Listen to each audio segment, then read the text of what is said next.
doing? I'm doing fine. Huh? He's walking like me. Yeah, getting old. You're getting old too, huh? Tell me about it. What's that about? Good evening, young man. How are you? All good.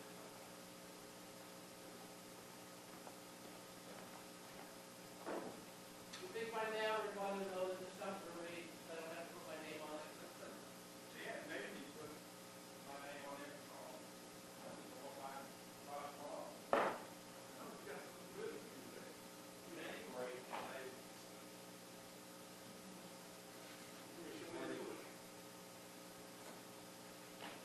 John gives calendars, you give money, I give candy. Who doesn't know that? And he gives me a calendar from Italy.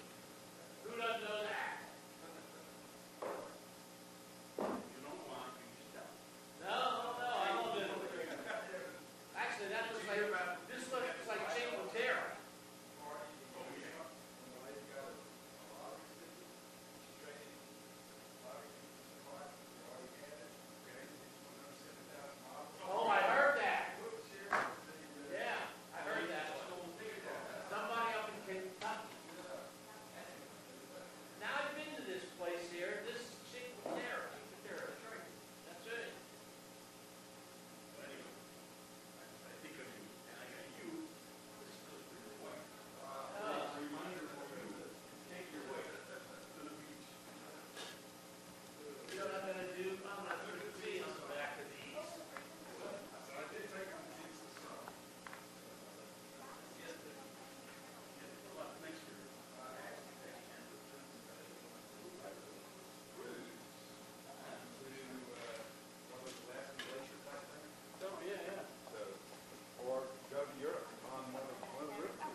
are you doing?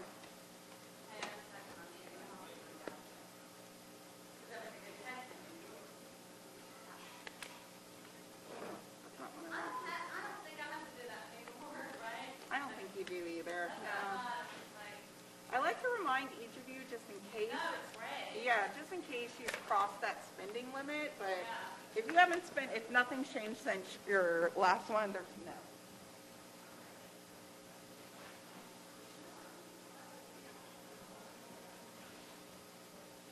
Grab some more agendas.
Do you need a pen? Yeah.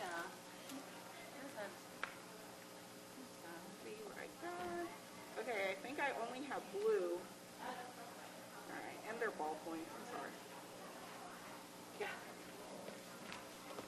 Thank you, thank you. Thank you. Okay.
Hey, how are you?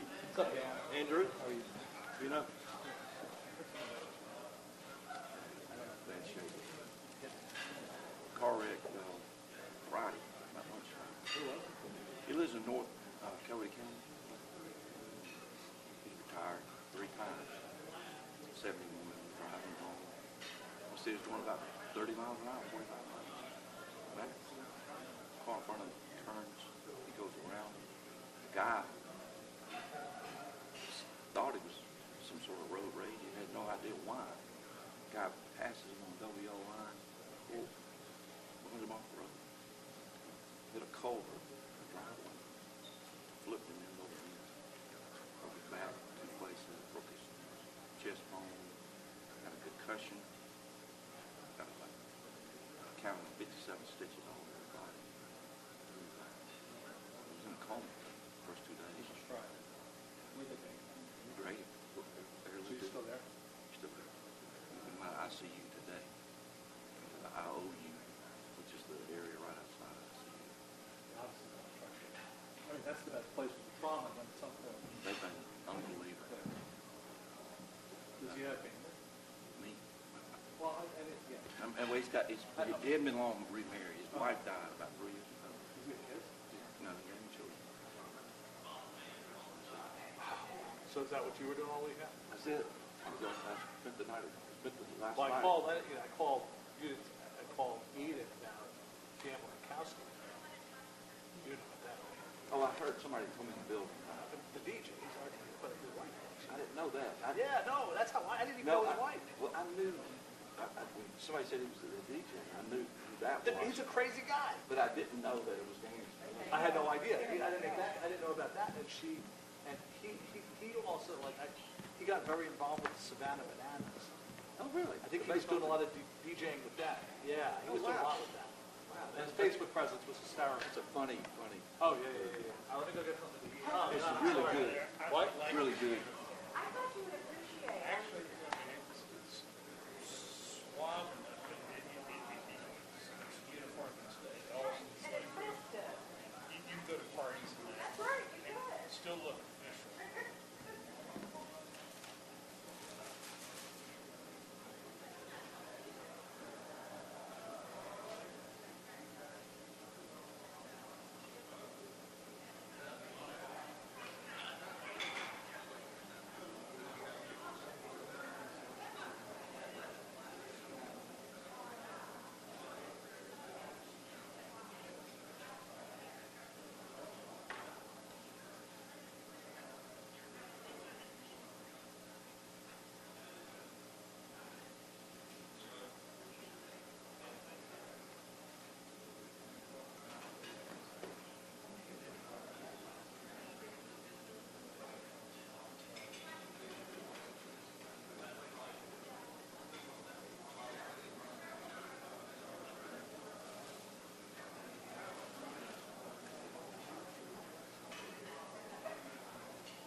except for maybe one or two items.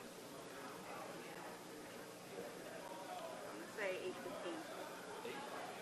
Yeah. What are you thinking? 9? See, but I don't know what's happening. See, that's the thing. You don't know, we all don't go. It should go quick, but there are a lot of things on it. Yeah, so there's Got a lot of stuff on a lot of reading, I think. it. Yeah.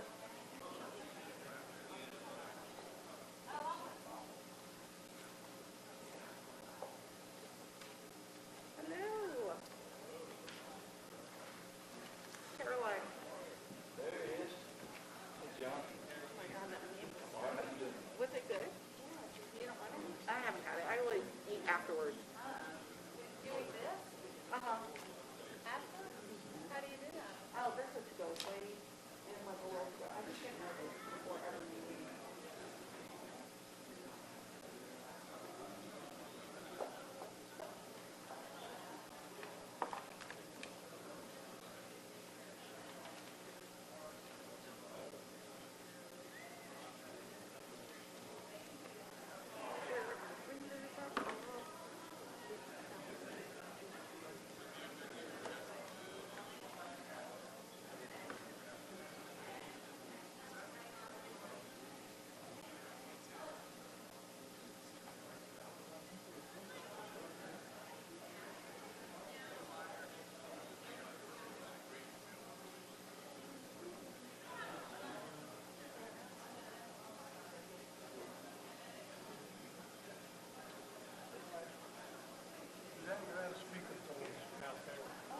We're out. There should be a bunch of them. Hold on. One second.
9 o'clock.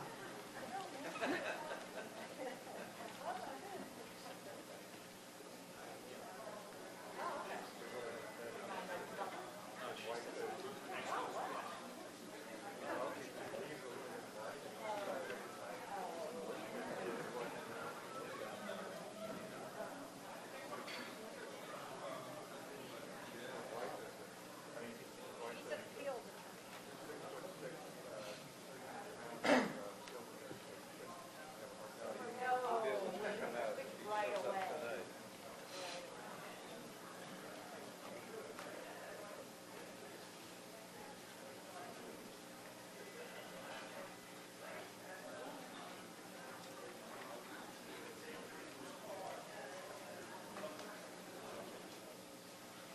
Yes.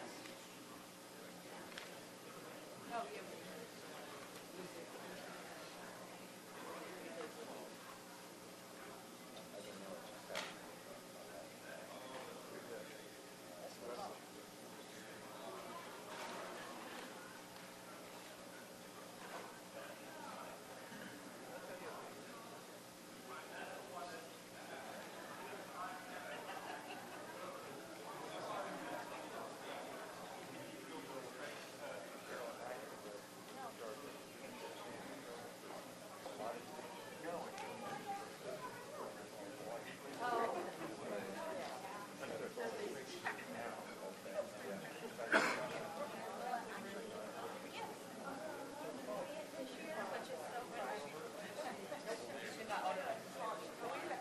Which is actually a good thing.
A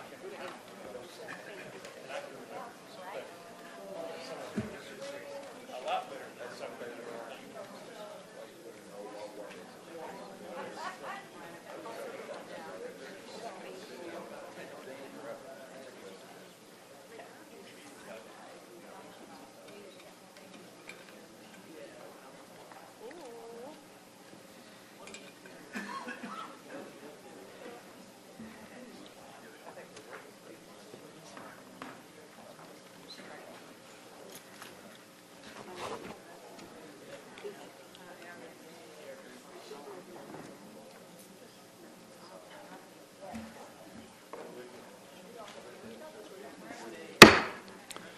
The time for convening has arrived. I want to welcome everyone to our council meeting for December 20th of 2022. We start with a work session, and we're talking about bow hunting in Sandy Springs. Turning over to the city manager. Thank you. Good evening, Mayor and members of council. The first slide that we have up today is a little bit of background. While my name is on the agenda as the presenter, we have a few other folks that are going to chime in on this topic. Just to refresh everyone's memory, we had a number of residents of the city who expressed concerns related to deer hunting with archery equipment during a November public comment. Staff started researching and working with the city attorney's office, the police department, and reached out to the Georgia Department of Natural Resources. There was a request for the status of ordinances and looking at opportunities to recognize neighborhoods as well as protect private property rights. We did research several possible options and ultimately met with representatives of the Georgia Department of Natural Resources, the Wildlife Resources Division, and we have two gentlemen here with us this evening, Mr. John Bowers, who works in the Director's Office, and Game Warden Brock Hoyt. You'll be hearing from them in a little bit. And then the next slide that we have coming up, the city attorney is going to take over and talk about the restrictions that we have on our ability to take action. So, Mr. Lee? This issue is comes up periodically all over the state, and especially in the metro area. The Georgia Constitution specifically allows, and this is it's unique in that it does it in two places, that the state preempts all regulation of hunting. Georgia statutes have two clear statutes that require that cities cannot, local governments cannot regulate hunting. And it's interesting to note that in Fulton County, in trying to gather data in a lot of places like Lost, it's been a problem that we're all cities, but it makes it very easy when you start looking at data about the effect of hunting, because most stats are kept county-wide or per county. When you look at the county stats in Fulton County for hunting, they're all city stats. And it's interesting to look at the survey of all the cities around. 3 cities in Fulton County allow firearm hunting. That they do not have an ordinance against the discharge of a firearm, which is different than any other. I don't know of any other cities that don't allow that. Even out in the rural hinterlands, there is a prohibition against the discharge of firearms. DNR is this is a little bit of anecdotal comment. DNR is the statutorily recognized authority on hunting and the management of wildlife. And I think it's something that's obvious but should not go without saying that they don't manage hunting, they manage wildlife. And hunting is a part of the management of wildlife, recognized by our Constitution, giving them the authority to control that. In my time in the legislature, I can tell you the integrity of their review and their data is unquestioned.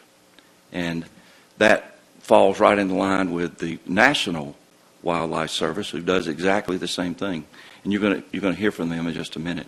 The state lawyers for DNR take the position that even the ordinance that limits the discharge of a firearm in the city is unconstitutional if it is applied to hunting. our police will tell you that they've never made a charge against anybody in our city for discharging a firearm while hunting. And we take it for granted, I've always taken it for granted, I will admit to you, that that was a prohibition against hunting in town. DNR believes that that is just showing responsibility, that you don't take a high-powered rifle into a populated area. But the discussion about limiting hunting with a bow and arrow, I believe, is a violation of the Georgia Constitution. Could you limit the discharge of what you determine to be a lethal weapon? There's a real legal question about it. Our neighbors do not. Brookhaven has exactly the same ordinance we have. Ours is written a little better. We don't allow hunting, but they do not allow hunting on public property. And that is, the basis for that is not really statutory as it is the property owner says you can't hunt on my property. And that is a state law in Georgia that property owners can limit access to their property for hunting. Roswell has a permitting process. Atlanta has a permitting process. At the end of this presentation, I'm going to make a recommendation to you about that. But that obviously provides for more work for staff in an area that the Constitution and Georgia law doesn't grant to us any expertise. Thank you, Mr. Lee. Caroline, if you'd go to the next slide. Now I'll ask Mr. Bowers and Warden Hoyt to step up and discuss these next few slides with us.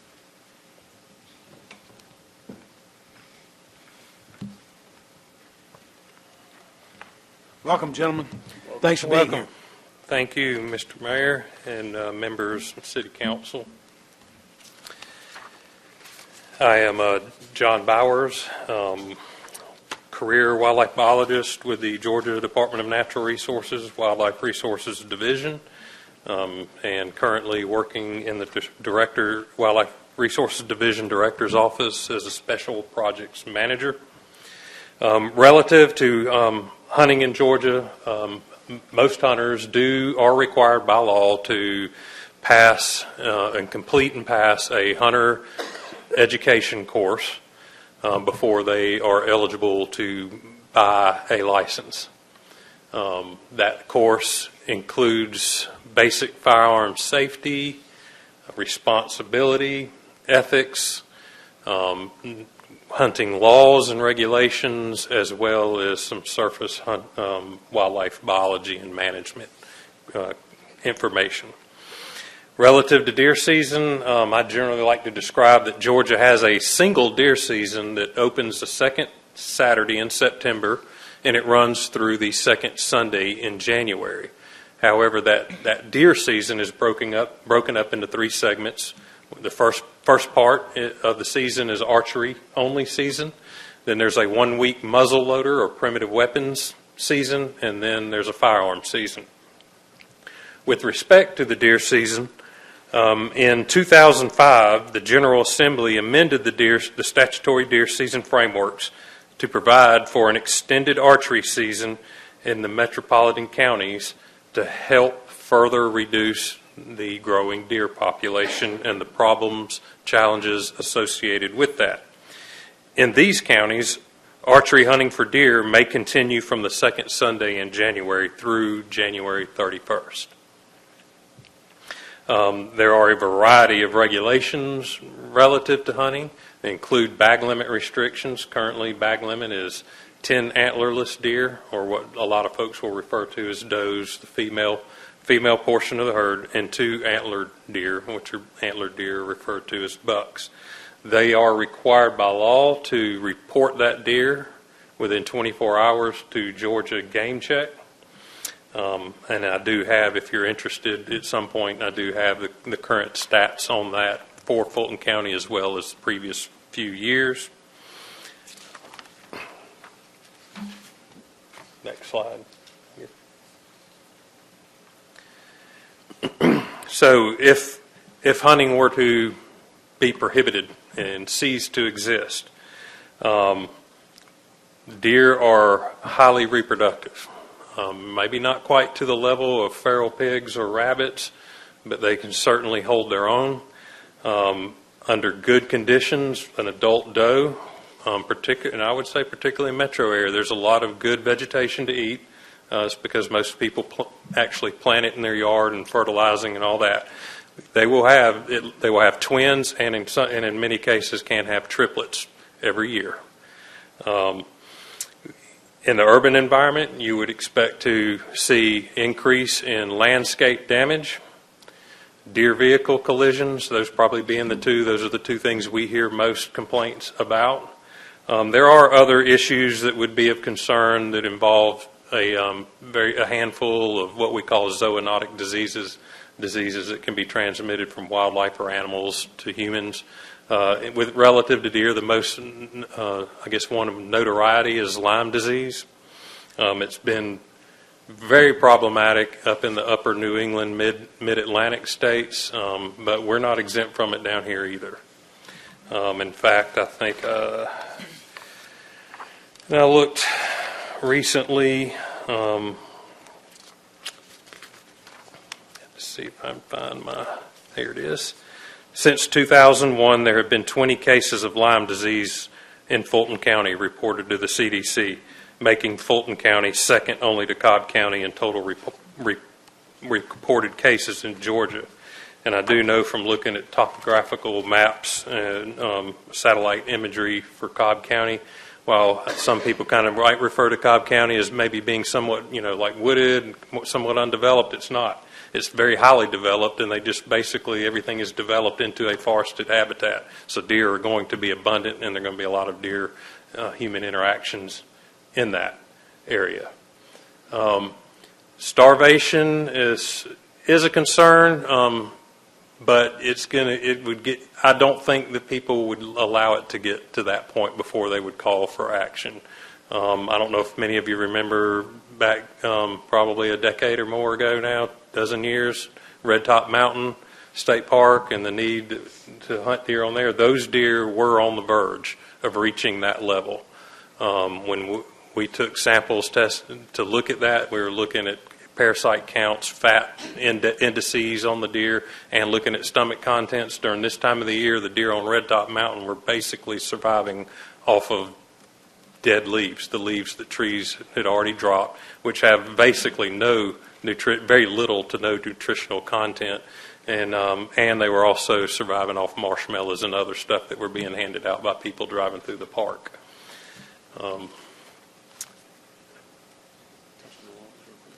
Yes, and Brock's going to mention a few of the laws real quick.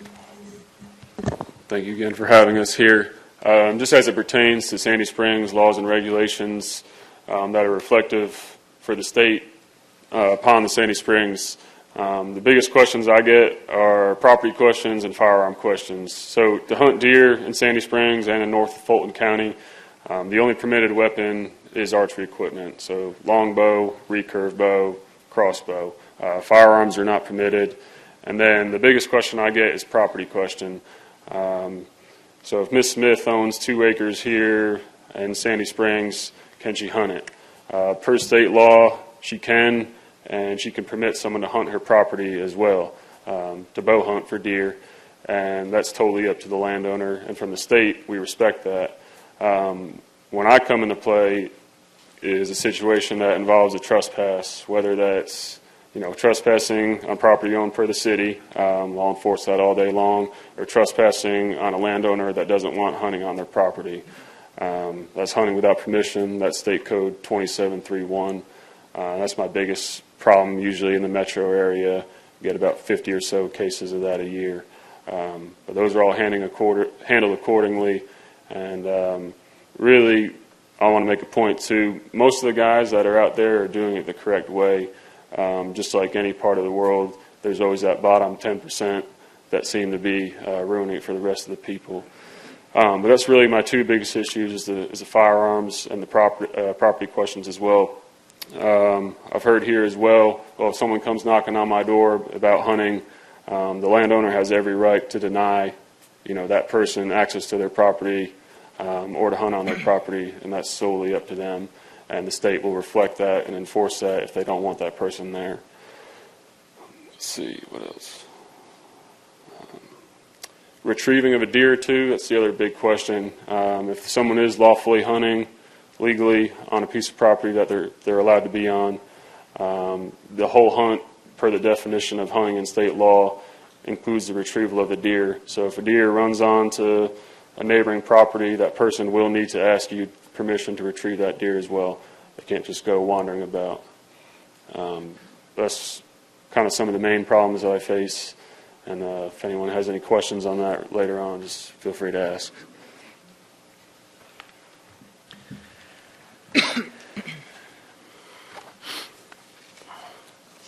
So this next slide there, while maybe not directly pertinent or associated to the ongoing issues, it can be or could become an important aspect.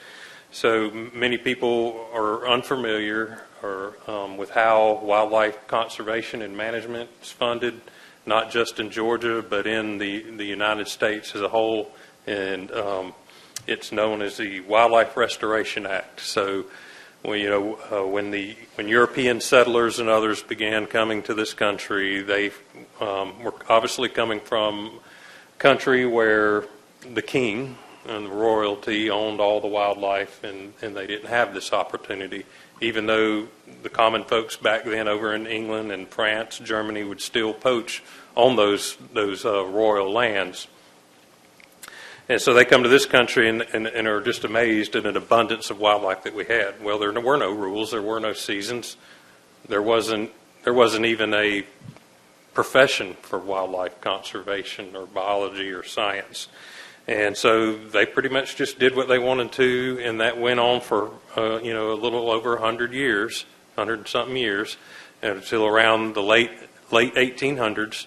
When started realizing that with the market, the unregulated market hunting, no rules, no laws, had depleted most wildlife populations. So, and a lot of this began with Teddy Roosevelt, but at the behest of him and others, sportsmen, hunters at the time, rose up and asked Congress to do something. What they did was called the Pittman-Robertson Act, or what we know today as the Wildlife Restoration Act. And what they basically said was, this is not right, we need to do something, it takes money, tax us, and we'll pay for it. And so they did. They basically put a federal manufacturer's excise tax on all guns, archery equipment, and ammunition. And so while the hunter doesn't pay that tax directly, because the manufacturer remits those taxes, remits those actually directly to the U.S. Fish and Wildlife Service. It doesn't go through Congress. The hunters pay that. It's embedded in the cost that they pay. Hunters and shooters paying that tax. Those receipts are captured every year, and then they are apportioned by the Fish and Wildlife Service back to the states based on a formula that involves number of licensed hunters in the state and the land area of the state. So over the life of that, since 1937, Georgia has received more than $345 million to support its wildlife conservation activities. Most recently, FY22, that was $35 million. That's been the highest that it has ever been in the history of that program. The excise tax is a 10 to 11% excise tax. It's placed on all manufactured firearms, ammunition, and all components of archery equipment, everything from the bow to the arrow to the broadheads to the nocks and the fletchings on the arrow. It requires a 75%, 25% match. So if we propose to use those funds for a $100,000 conservation project, then we can use 75% of the wildlife restoration funds, but the state has to come up with 25% match. What we use for match are the license fees that are paid by hunters for that program.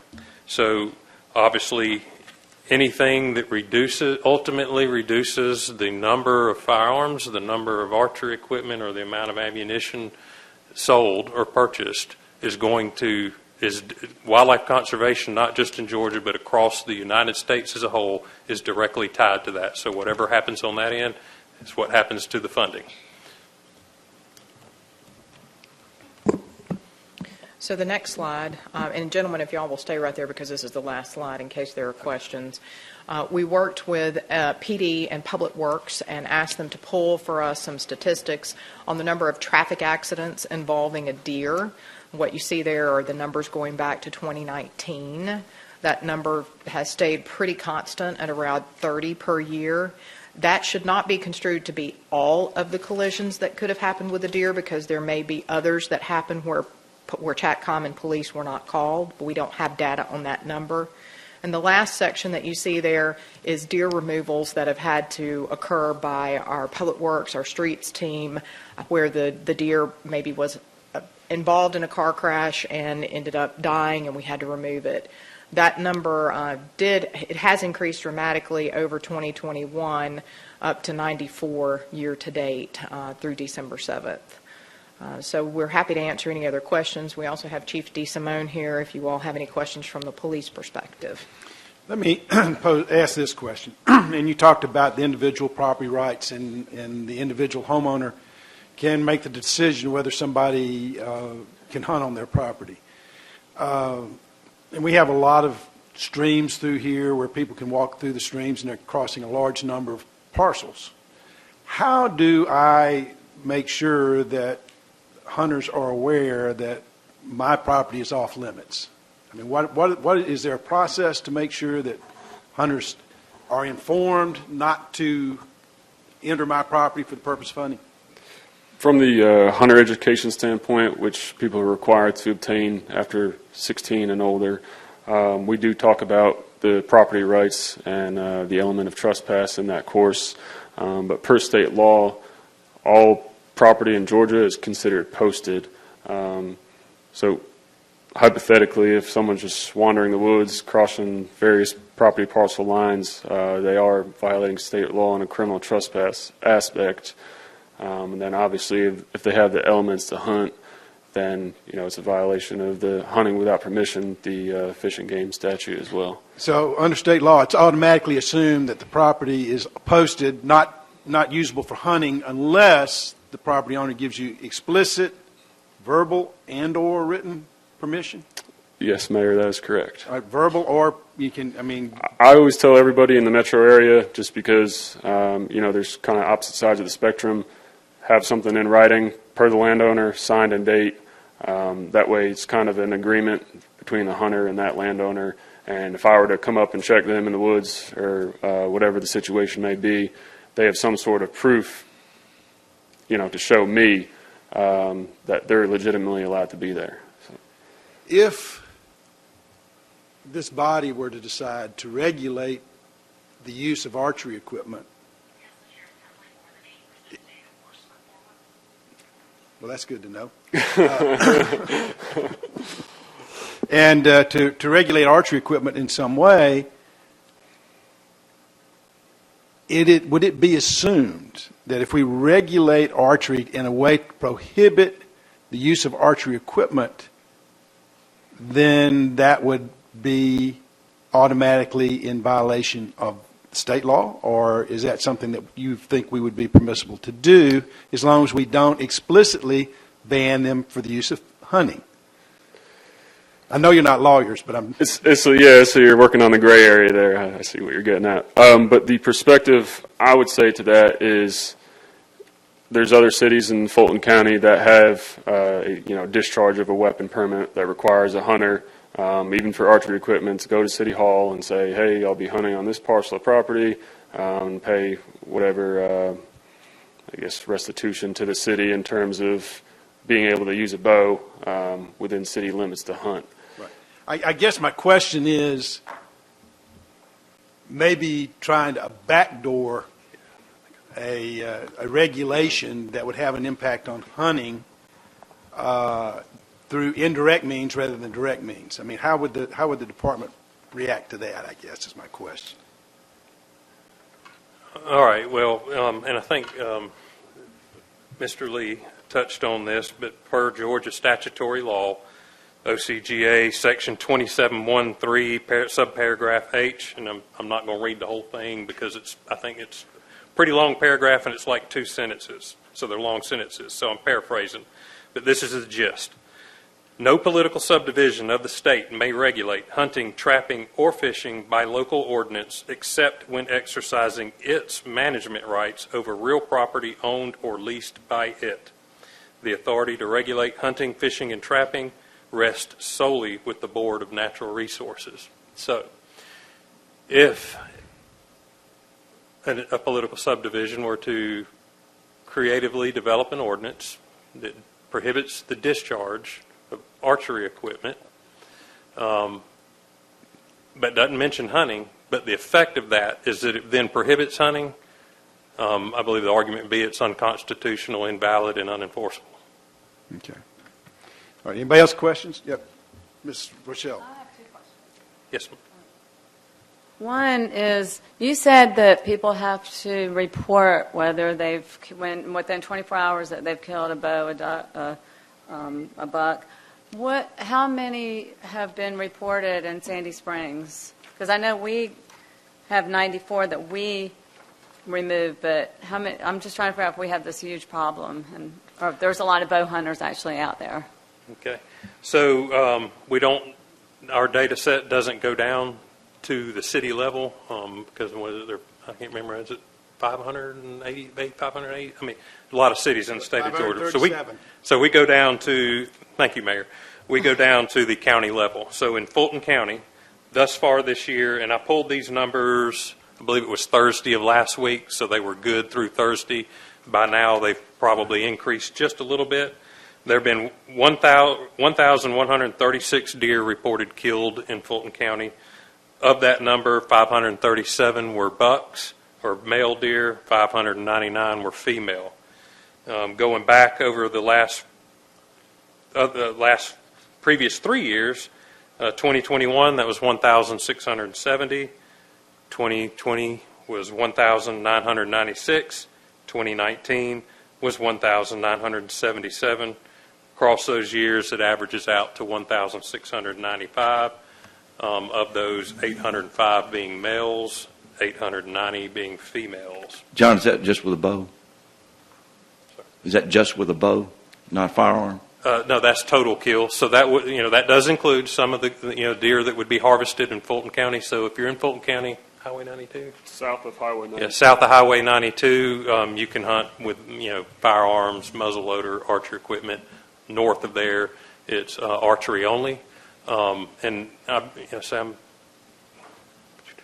after a while you'd quit counting, but I'm somewhere around 27 years with the agency, and so I do know from one of the things I do is I'm responsible for like rules and regulation coordination within our division, analyzing legislation, helping draft legislation, that type of stuff.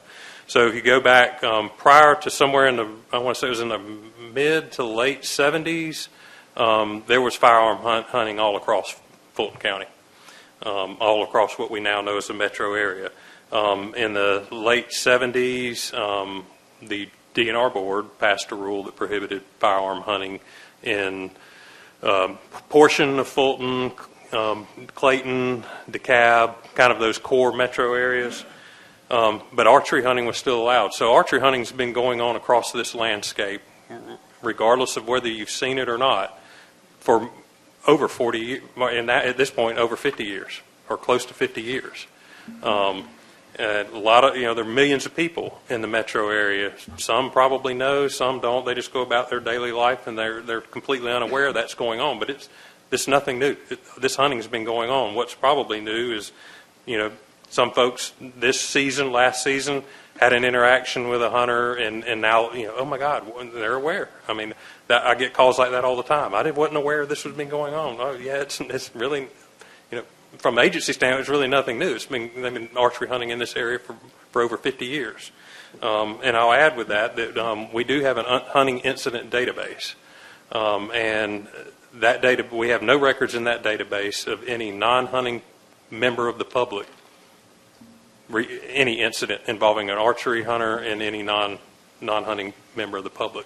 So if you're not participating your risk is very low. And I also have stats, if council is interested and wants to know, on archery, the use of archery or archery equipment and its safety aspects. Mr. Bauman. Well, go ahead. I have one more question, but. Okay. On one of the slides, it said something, as you said, that the cities that have implemented prohibition of hunting have reversed it. So you said that we're not allowed to do that, but then you said they reversed it. So I'm trying to figure out what was reversed and how they were able to do that and what they implemented. I'm not understanding. So in one of the slides, it said that the cities that did implement some sort of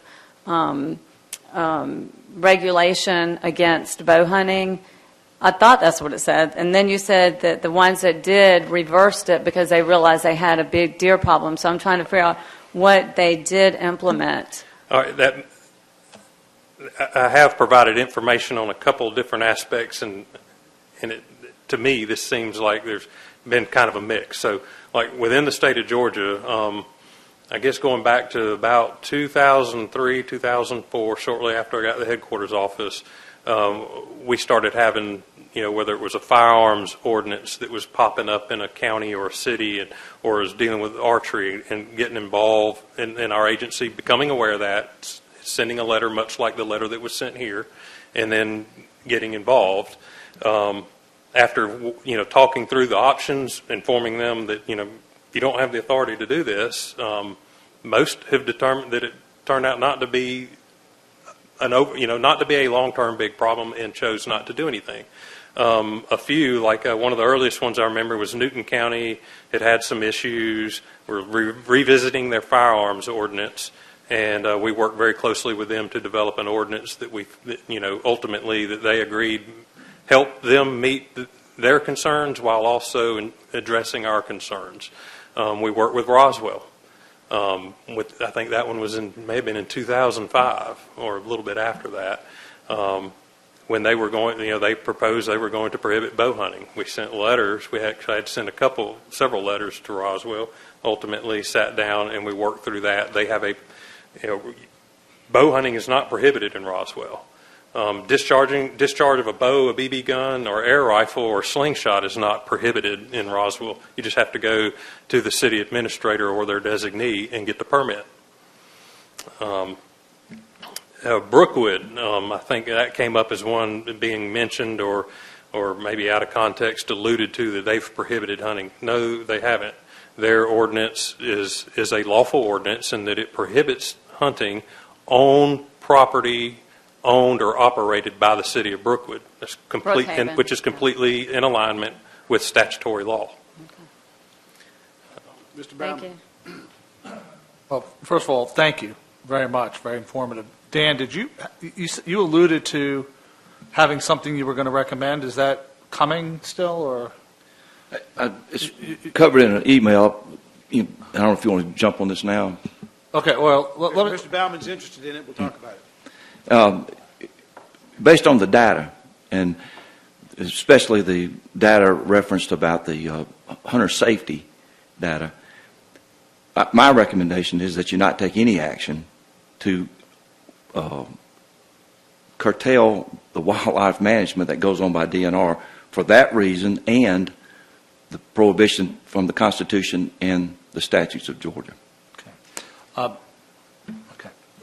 Can I ask Raquel a question? Raquel, do we have public comment on this topic for later? We do during the regular meeting. How many comments? We're up to 8. Well, Mayor Paul, given that this is a topic that's timely right now, and I don't know what the positions of these individuals are, I presume they're in the room, and it's a matter of agenda items other than the roll call, general announcements, and the pledge. I'd like to make a motion that we suspend the rules and go ahead and allow the public comment now, which we're going to get later, and would ask folks to potentially, try not to be redundant so that we can hear that for whatever discussion we might have I know it's unusual. It's not unprecedented. Well, the problem is we're not in session. So I'd like to, A motion would be out of order. well, I'd like to until ask the chair's discretion then. I don't think I have discretion. That's the problem. We're not in session right now, so a motion would not be in order. We would have to convene, and then a motion would be in order. Well, then maybe I'd like to suggest that we go ahead and get through our questions, but perhaps. We may have others who Yeah, need to ask questions. yeah, right. And I have a couple of questions. but I don't mind moving things along Yeah, no. to get there. Yeah, but- yeah, and what I was going to suggest maybe is that, I have just a couple quick questions, but then maybe Okay. we go ahead and get to that Well, point. let's and then- go ahead and ask your Okay. questions. We have other members who want to ask questions. Well- Then we'll convene and get to the Okay, public all right, comment as fast as possible. Okay. Is there an age minimum for somebody to hunt? No. There is a requirement that when they're younger, that they do have to be under adult supervision. What age is that? That's until, when you turn the age of 16, you're required to complete your hunter education course. And then anything younger than that, from 12 to 15 years old, if you've completed the course, you can hunt alone. But if you haven't, and anything under 16, you'll be required to be supervised by an adult, which per state law, that's within sight and within sound. Okay. We currently have no prohibitions, and it's not a huge number of deer when you consider the population. Obviously, I mean, we have a ton of accidents with no restrictions. Is it the supposition that in communities that maybe have restricted or regulated bows that their accident rates have gone up, or is this really about a population management thing? I mean, I'm trying to understand what the DNR issue is here. So from our agency standpoint, hunting, lethal control through hunting is the primary management tool for deer, not only in the state of Georgia, but across the country. All right, well, it's not doing a great job, but because of all these accidents, maybe it would be worse. I don't know. It's all relative to when and where and how you compare it. In a nutshell, these issues are a bailiwick of sorts, and that you've got biology, you've got ecology, and you got the real bear sociology involved in all of it. But for some examples across the country, let's see, I've got, yes. So these are just a few, and there are hundreds of these examples. So, and in most of these communities I'm going to mention, they were in a state of prohibition for quite a few years before they backtracked. A residential community in Connecticut, and if I remember from reading the papers, I want to say it was around New Haven, Connecticut, where they had for years had prohibited it, and deer numbers got out of control, but they instituted bow hunt in the residential community in Connecticut, which resulted in a 50 to 52% reduction in deer numbers, assisting in reducing landscape damage and deer vehicle collisions.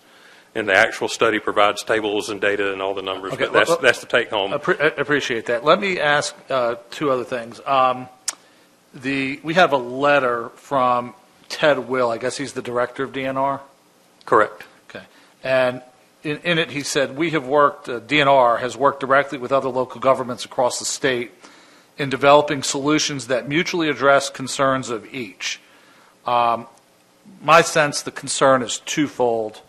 It is the unlikely risk to human life as it relates to, the evidence bears out there has not been injuries, but the fear of it is the fear, look, I'm on my adjacent property, this thing can go 100 yards or 200 yards.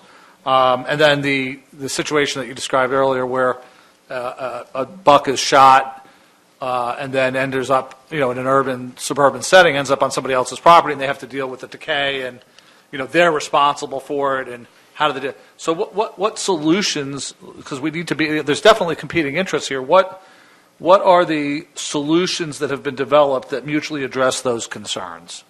So that would be acceptable. So that letter was in the context of ordinances. And so most of that work has been done in ordinances.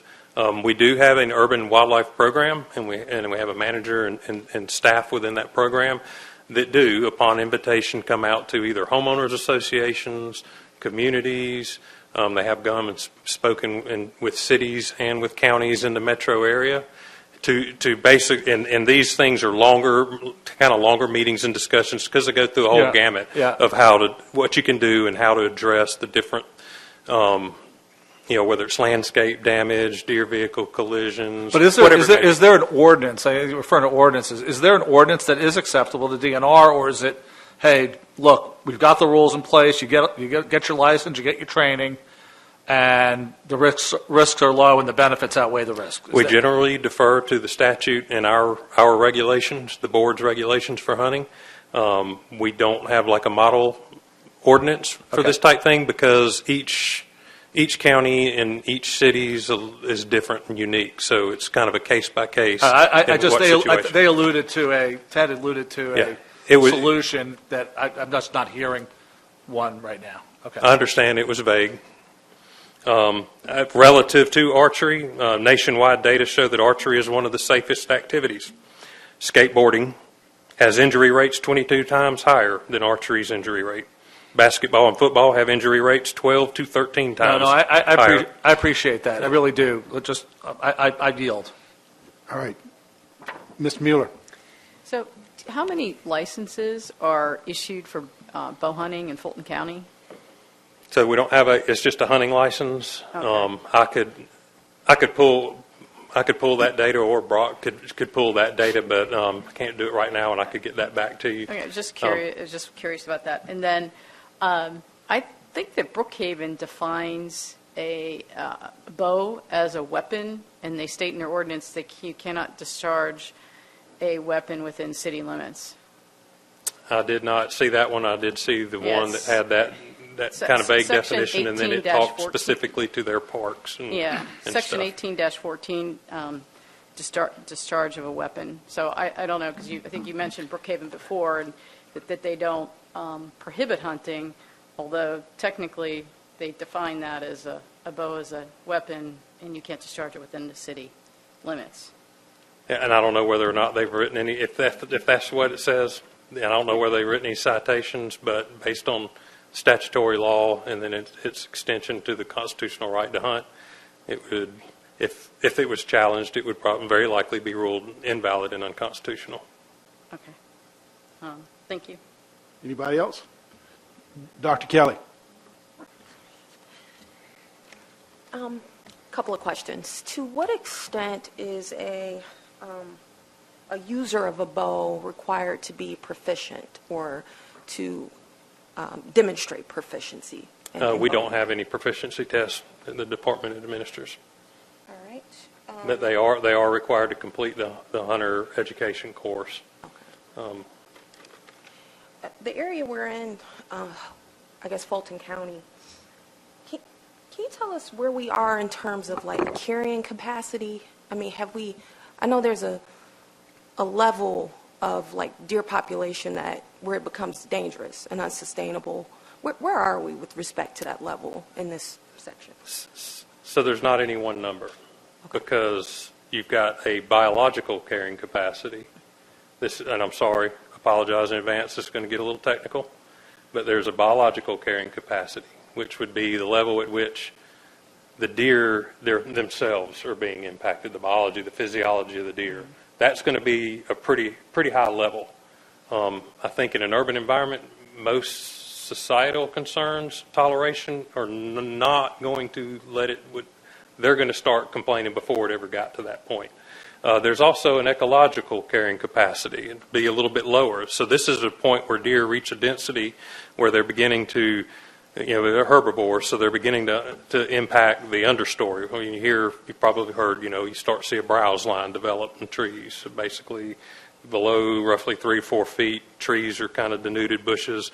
Some of the more preferred plants will be all bushy at the top, but then they'll get real narrow because it's all been eaten back. That's when it begins to impact ground nesting birds, reptiles, amphibians, the other critters that also rely on the forest or on the landscape. So that's kind of ecological carrying capacity. That's going to be a good bit lower than biological. Then there's what we call social carrying capacity. And that runs the gamut. You got people who, they'd be happy to have 100 deer in their yard every day. Meanwhile, their neighbor is on the other end of the spectrum, doesn't want to see a deer ever again in life. And then the rest of us are all scattered out among those extremes. And that's hard to pinpoint. You can, who do you listen to, or do you do a survey? And that's typically what a lot of agencies will do. How much are you willing to tolerate? Less likely, more likely. There are ways to do that scientifically through surveys. So I think we're in Sandy Springs. We should be good. We've seen nothing to indicate biological issue. Not sure ecological issue. In Sandy Springs, along this area, you got Chattahoochee River comes through here, and the Chattahoochee Nature, the Park Service, Chattahoochee Nature Center, all that there's no hunting allowed on that. And I am aware there are some ecological issues with vegetation and other aspects of the environment in that park. That area also is a feeder to Sandy Springs, Roswell, all those other. That's where the deer are using that as a corridor traveling, and then they're having their young, and they're dispersing out from that and moving into the neighborhoods and the houses and subdivisions. And so social carrying capacity is it depends on who you ask, honestly. So I actually want to speak to the social or cultural carrying capacity. Over the past 3 days, I've received 32 emails, specifically just from my little district of Sandy Springs. What that indicates to me is that perhaps we are starting to reach a social capacity, and that people are starting to have a lot of run-ins. So that's something I'm just curious about, how DNR reconciles the variety of capacity. Well, when we need to delve into it, we will typically, and most often we work through the University of Georgia, but we would develop survey instruments. And then in the old days, you do those by random telephone call, because everybody had a landline in the house. Nobody has a landline anymore. Now we're tagged to our phone now. You can't get away from it. We're like, the phone's got us on a leash now. And so a lot of times now we use cell phone databases that the companies that we work with to administer those, and that provides when we need to, because those things are expensive. So that provides some scientific data to that, and it varies. Okay. Last question. Does DNR provide any sort of support, or what type of support does DNR provide for landowners as it relates to carcass removal? We do not. Okay. Thank you. Mr. DiGiulio. I just have ask for clarification.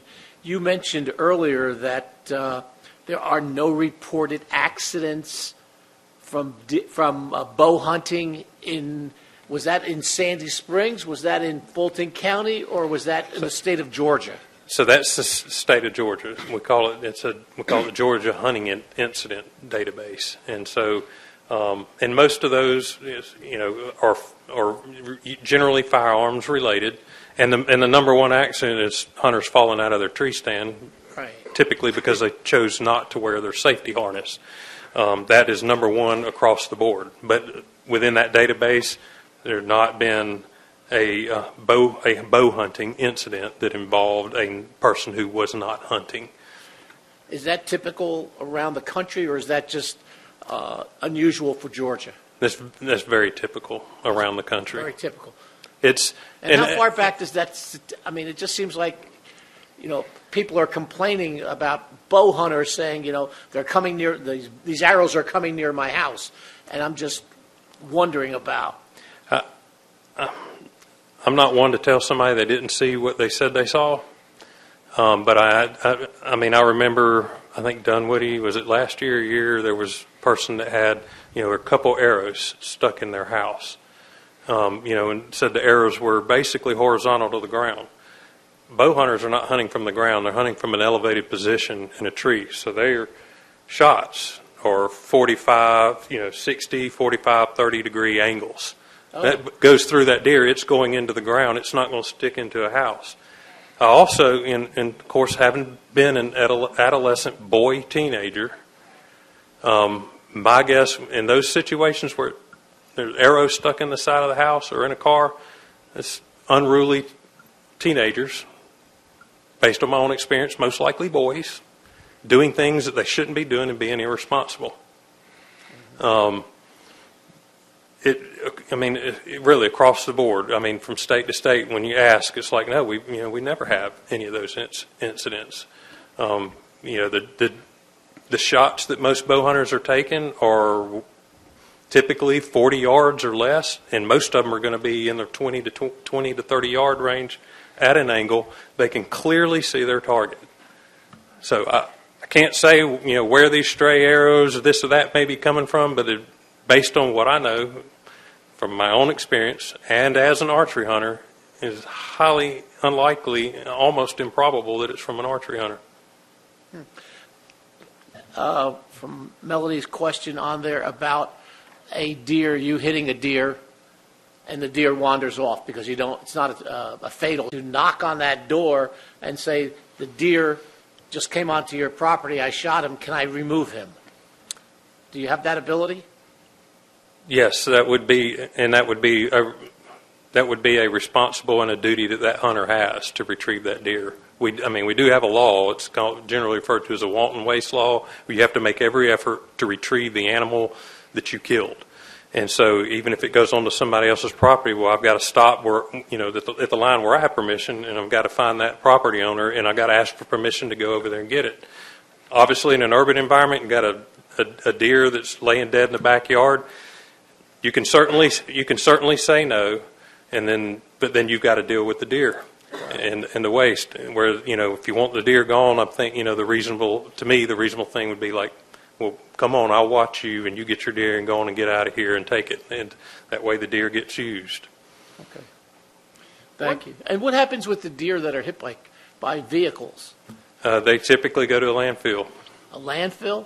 Yeah, and that's going to be different county to county, city to city. We do not. That's not a service that the state provides. I do think the DOT may have a contractor from time to time, maybe in certain areas picking up deer on interstates, but on county and city roads that would fall to that local government and how they want to deal with that. Thank you. Mr. Paulson. Yes, Brock has some to add. All right. I just want to touch on one thing back to Dr. Kelly's point there about the cultural, aspects. As someone that fields a lot of these complaints or calls or issues, especially in Fulton County, I'm assigned to Fulton County, I think the social media point nowadays is important to mention, right?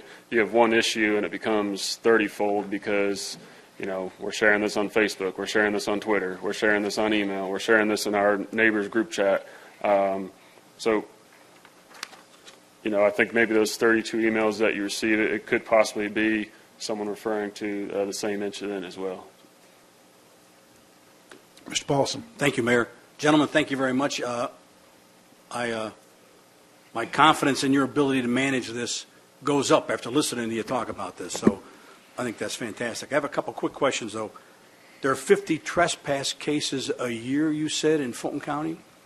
Roughly, and Fulton's for those that aren't in the hunting community or too knowledgeable about it, Fulton is notorious for very large antler deer. So, you get people from all over the place that try to slip into a property that they don't have permission to be on or they're not allowed to hunt on. And that's just kind of been the, Fulton's MO for years. But pretty much when I'm working, I'm on call 24/7. And, to put it bluntly, I get after those guys that trespass. So it usually, from Milton to Chattahoochee Hills, roughly 35 to 50 a year trespass cases. So how many have you had in Sandy Springs? Sandy Springs, usually, I've had a few larger cases the past couple of years, but maybe 4 to 5, 8 on a busy year in Sandy Springs. Okay, that's great. Thank you. So this issue of are the citizens imperiled because of deer hunting, it sure sounds like that's not the case, or at least there's no reported incidents of citizens being in danger or shot by hunters, bow and arrow hunters.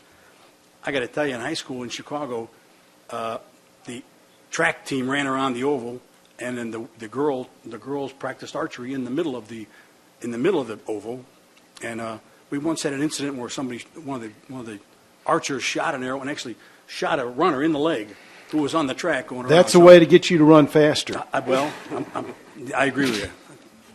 But anyway, so I know this happened. It happened in Chicago 50 years ago for me.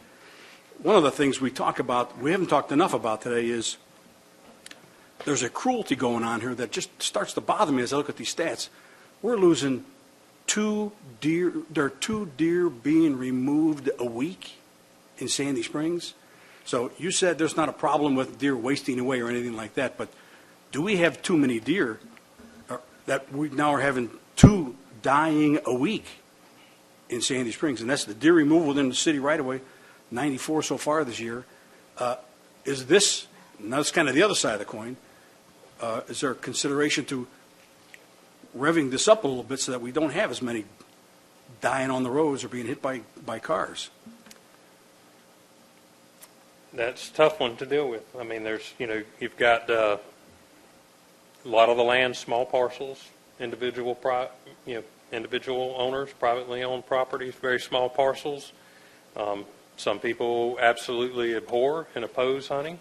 I understand that and respect their feelings. I'm on the other end of the spectrum with that, and can say no. And so out of all of Sandy Springs, I don't really know how much of it's actually being hunted. I'd imagine that some of probably the larger ownerships and the closer they are to that river corridor are probably more likely to be hunted. Well, it just seems to me and 2 a week being removed, whether it's from hunting or accidents, that's a lot. That's a lot of deer that are dying on our roadways for a variety of reasons. And so as you're managing these herds, is 2 a week in Sandy Springs acceptable to you? Or should you guys be taking extra steps to cull this population a little more so we don't have as many dying a week? I think we have done as much as we can as far as liberalizing the hunting regulations, like I mentioned earlier. And the last big liberalization was, I believe it was, what did I say that was? Maybe 2005, when the General Assembly, at our request, provided that extension for the metro counties, that archery extension to run all the way through the end of January, to provide more of that harvest opportunity to help further, in some cases, reduce, and in other cases, maintain the deer population. I know if I lived here, 94 would be a lot of, while you had 33, but you're picking up 94, that's a lot of deer vehicle collisions. That's just my observation. It's we obviously have a lot of deer. My wife feeds a bunch in my backyard, so I get it. Okay, she's named them all as well, but it just seemed like that's a lot. All right, Mayor, that's all I have. Well, during the rut, I had a 10-point, a 6-point, and 2 4-points running around my backyard chasing one lonely female. And we had took up residence at my house, a 14-point with 2 drop tines. And then it ended up dead on the side of the road at Johnson Ferry. And it was big enough. I pulled in my driveway one night and I thought Santa Claus was there. It looked like a reindeer. Gentlemen, thank you for your time tonight. We've spent a lot of time on this, but the reason we spent the time on it was because the community's concerns about this issue, and we needed to fully delve into it. I appreciate your time.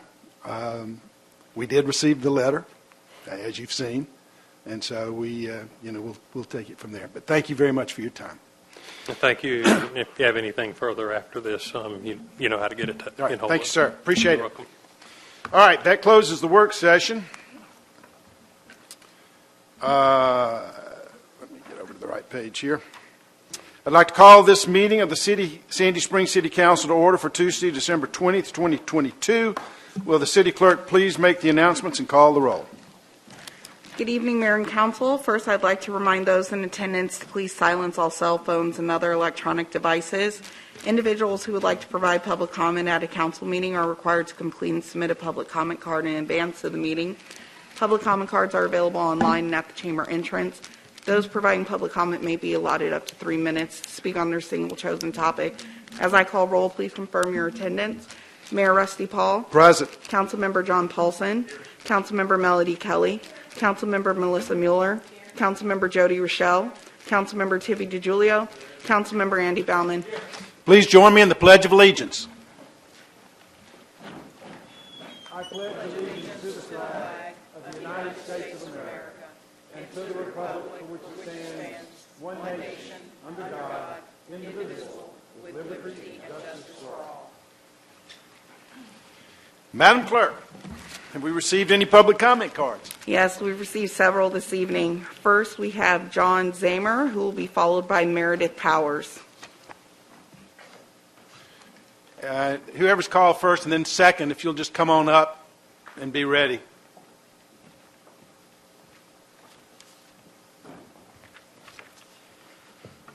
Thank you. My name is John Zamer. I live in Huntcliffe. I have 4 quick points to make on this topic. My first point is our problem, to be precise, is that members of bow hunting clubs and other trophy hunters are coming into our neighborhoods to hunt male deer. They're looking for trophies. In Huntcliffe, they either ask permission of homeowners, and occasionally they get it, or they trespass. And these hunters they're wounding deer, they're mortally wounding deer. They're having verbal confrontations with homeowners. We've had arrows found that struck homes, and we've found deer stands in our backyards. The license plates of these hunters, when they come into the neighborhood to ask permission, they're all North Georgia counties. So this is the main thing to keep in mind, sort of the key to the kingdom here, is these hunters are very much aware of which cities allow the use of bows and arrows and which don't. Second point is Sandy Springs has changed. Bow hunting in Sandy Springs is a vestige of a long time ago, the 1960s. In the 1960s, Huntcliffe didn't exist. Grogan's Bluff didn't exist. And bow hunting is not designed for use in a populated area. This is particularly true considering the weapons that have gotten more advanced and more dangerous over time. The arrows can reach speeds of up to 200 miles an hour, and they can travel as long as 1,000 yards. My third point is this is not a population control issue. In fact, trophy hunting of bucks doesn't control the population. You have to harvest the female deer to control population. It's well established that killing some bucks only extends the mating season for the remaining deer. And if a community has an overpopulation problem, there's an obvious solution. And the DNR may do this, but the U.S. Department of Agriculture has a program. They have professional hunters. They come into the neighborhood. They safely and effectively do a job. And they can even complete the entire neighborhood in one night of work. They harvest the meat and they give it to charities. So to wrap up, my last point is this is a bow and arrow problem. It should not be viewed as an animal problem. We're not asking you to regulate hunting. That's for the state to do. But we are asking you, consistent with your primary duty of ensuring public safety, to ban the use of bow and arrows in the city. Atlanta, Brookhaven, Roswell have all passed ordinances we've given to our council lady. And with the ordinance in Roswell, these North Georgia trophy hunters I mentioned earlier, they drive right through Roswell. They don't stop until they hit Sandy Springs. That's their destination. And the first neighborhood they find is Huntcliffe. So let's stop attracting armed prowlers to our residential neighborhoods. Let's remove Sandy Springs Mr. Zamer, your time's up. as a destination for bow hunting. All right. Thank you. Ms. Powers, who's next? Meredith Powers, followed by Melinda Freeman. Hi, I'm Meredith Powers. I'm a resident of the Spalding Lake community, which consists of 180 residents with plus residential families. It also consists of an overrun of deer and coyotes. I realize that a controlled balance is necessary and actually best for the animals and residents. Spalding Lake subdivision is being overrun by coyotes and deer. The deer are a big nuisance in causing damage, but the coyotes have affected our neighborhood residents' quality of life. When you have an increase in deer population, coyotes follow. They follow in packs along the Chattahoochee River. We also have Spalding Lake, which I commonly refer to as a pond, but that is a water source for the animals. The coyotes are out every day during the day, walking down the streets in packs, running through the yards in packs. Our residents are scared to let their children in the yard and have stopped walking their dogs. I have a small Bichon Frise. I do not go out of the house without having a barrage of weapons. I have a whistle, I have a stick, I have mace, and I have something that will emit a loud noise. We need a short-term wildlife balancing plan for Sandy Springs. We need to have a private wildlife company come into Sandy Springs and decrease the herds. The state of Georgia encourages the depopulation of both of these species. I've spoken with Matt Leo from Fulton County Game Management Urban Coyote Project, and he agrees they need to be culled.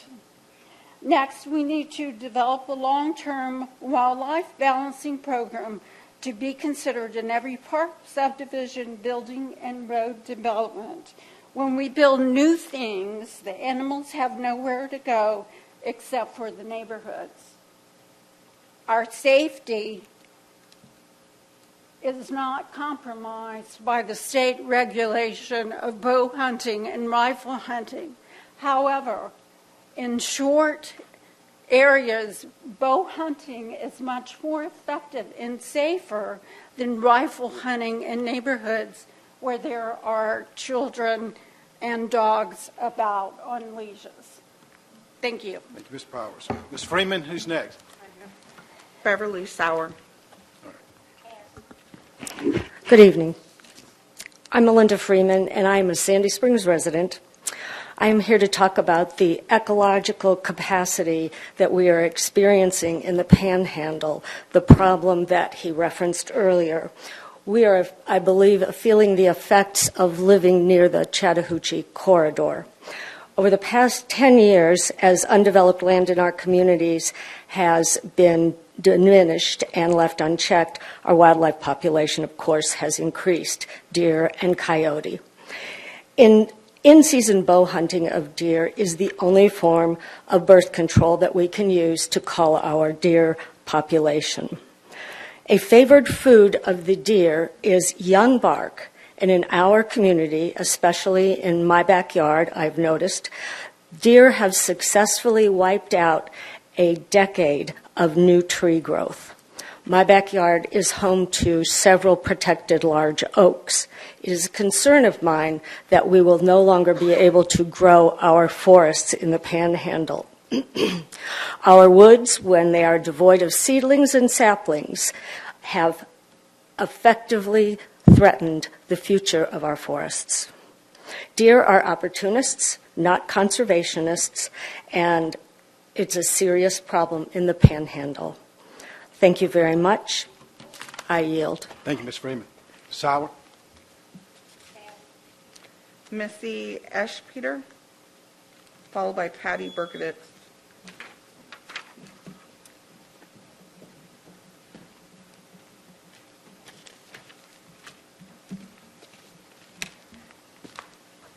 Hello.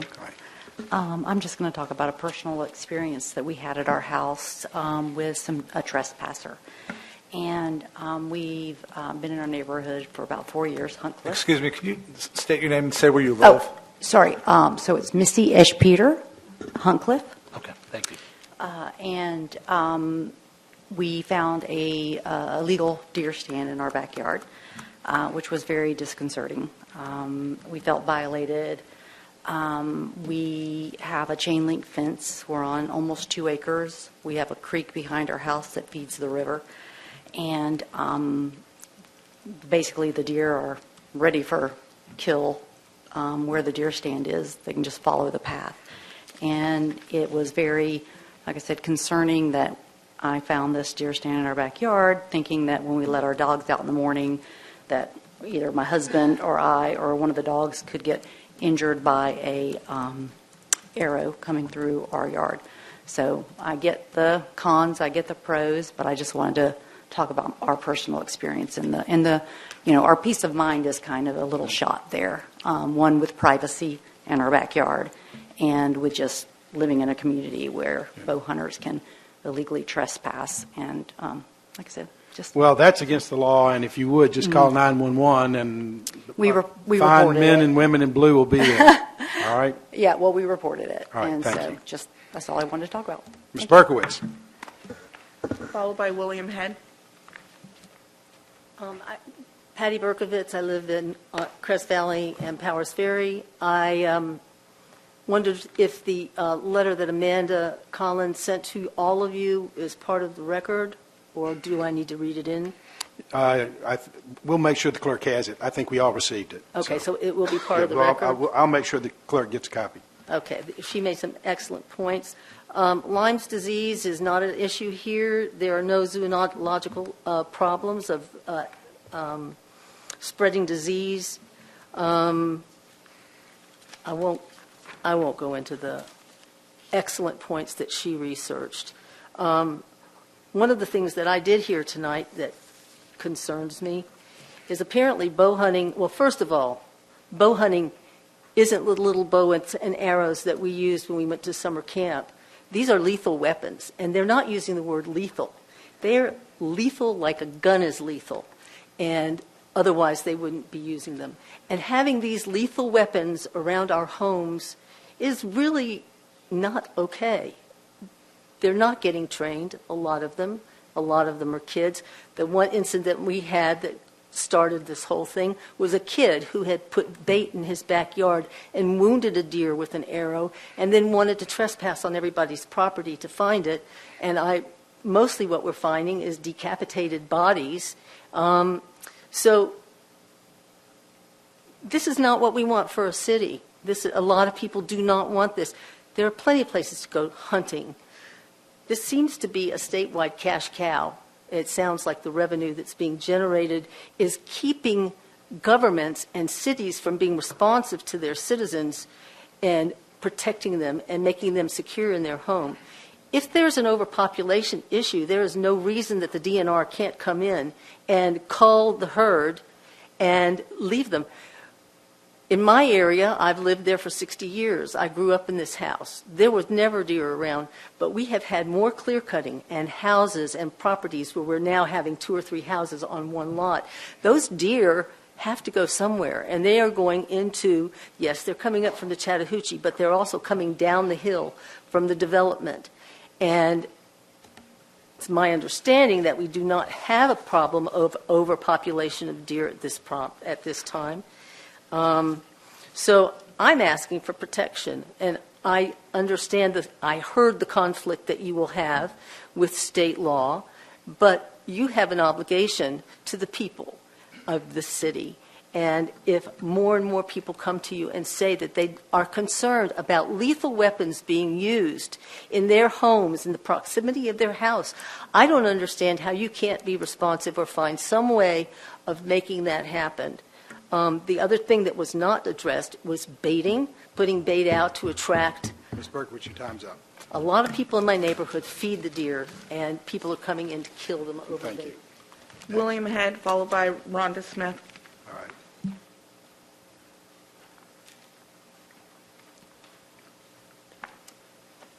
Good evening.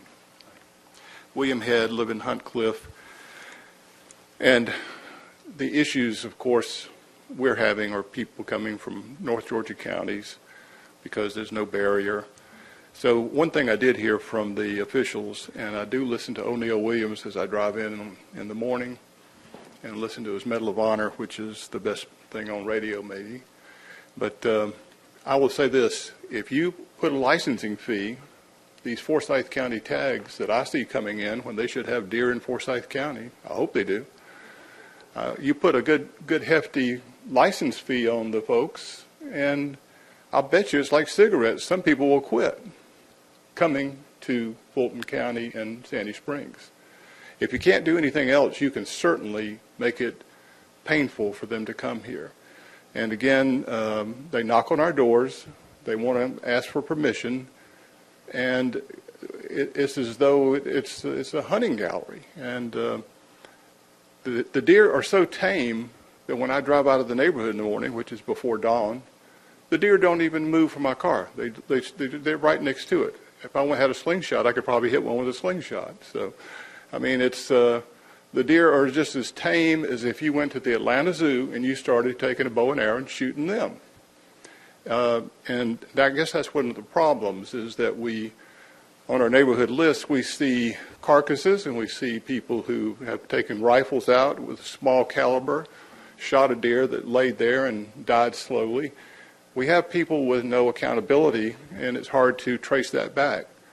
So I would say, the very least, put a good hefty Sandy Springs fine. Maybe they'll stay in Forsyth County. Maybe they'll go north and quit coming down here into a very populated neighborhood. And it's like people have said, we're right up against each other, and I know somebody gave permission. The person put a blind up, a tent, and he was shooting at ground level. He wasn't up in a tree. He had the thing put in somebody's backyard. I took a picture of it from the street. If I took a picture of it, they could have shot me. The whole thing of it is, there's no regulation. So make it prohibitive that they can't just come driving in here, park their truck, and start shooting the deer, or killing the deer. I always say to it, if you're a real deer hunter, go to the woods where the deer are smart, because the ones we have are like pets, just like our dogs. They walk right up to you. They will actually walk up to you and wait for you to give them something. So that's what we're dealing with, and it's kind of sad that Hunt Cliff has gotten to that point, but that's what we have, and that's where they come, is Hunt Cliff. Thank you. Thank you, Mr. Ted. Next. Rhonda Smith. Ms. Smith.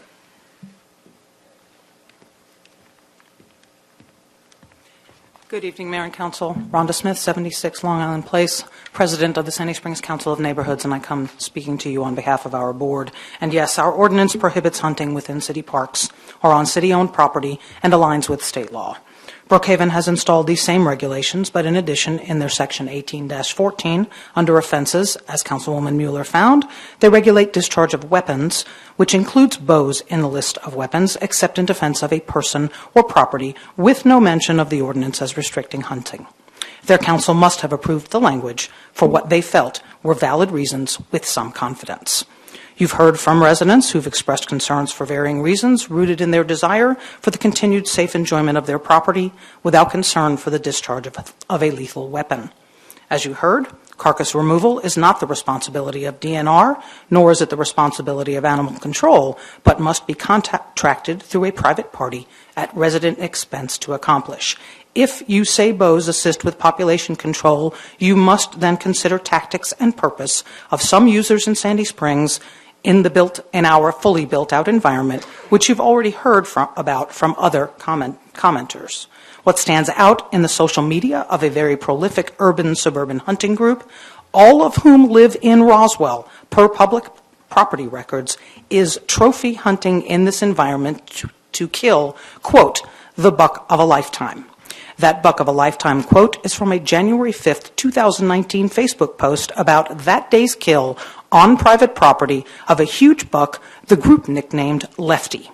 In the associated video of the kill, the homeowner, who gave permission, has asked that the group stay outside her deer fence that keeps the deer from getting near her pool. That post goes on to say, quote, the game changer in this hunt was a decision to throw Lefty a curveball and put a ground blind in an unlikely spot, end quote. Now gone is the complete validity of the argument that bows are only shot down from trees and not out horizontally. Up in a tree versus the sitting on the ground approach could never be regulated. Anything to get that trophy. We never learn where that unlikely spot is, but do learn that this buck was killed after, quote, 5 years of history, 2 years of hunting, and over 50 sits this season, end quote. 50 sits during the 121-day 2019 deer season. It is unknown how many sits were done in the ground blind and how many arrows may have been shot with a compound bow that missed, but Lefty was taken by an arrow from that ground blind.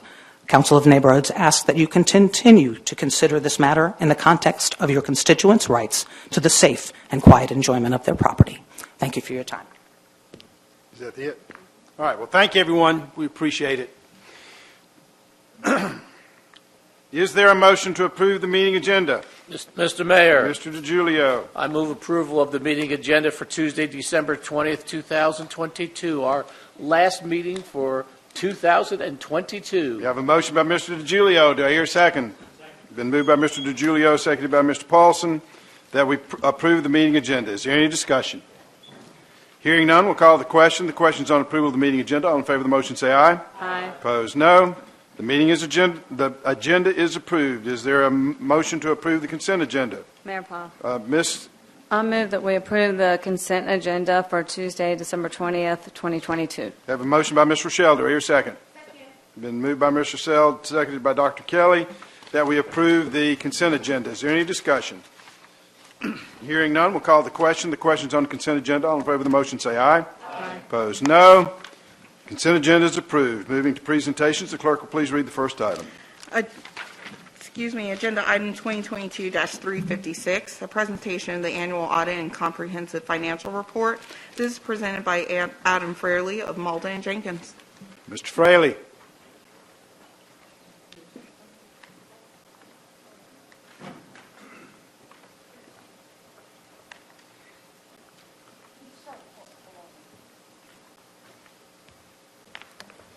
Good evening. Good evening. Thank you for having me here this evening. I'm Adam Fraley with Malden and Jenkins. And I'm here this evening to present the audit results for the city's annual financial audit for the annual comprehensive financial report. And you should have in your packages there, you should have the larger document, the annual comprehensive financial report, although all this may be digital version.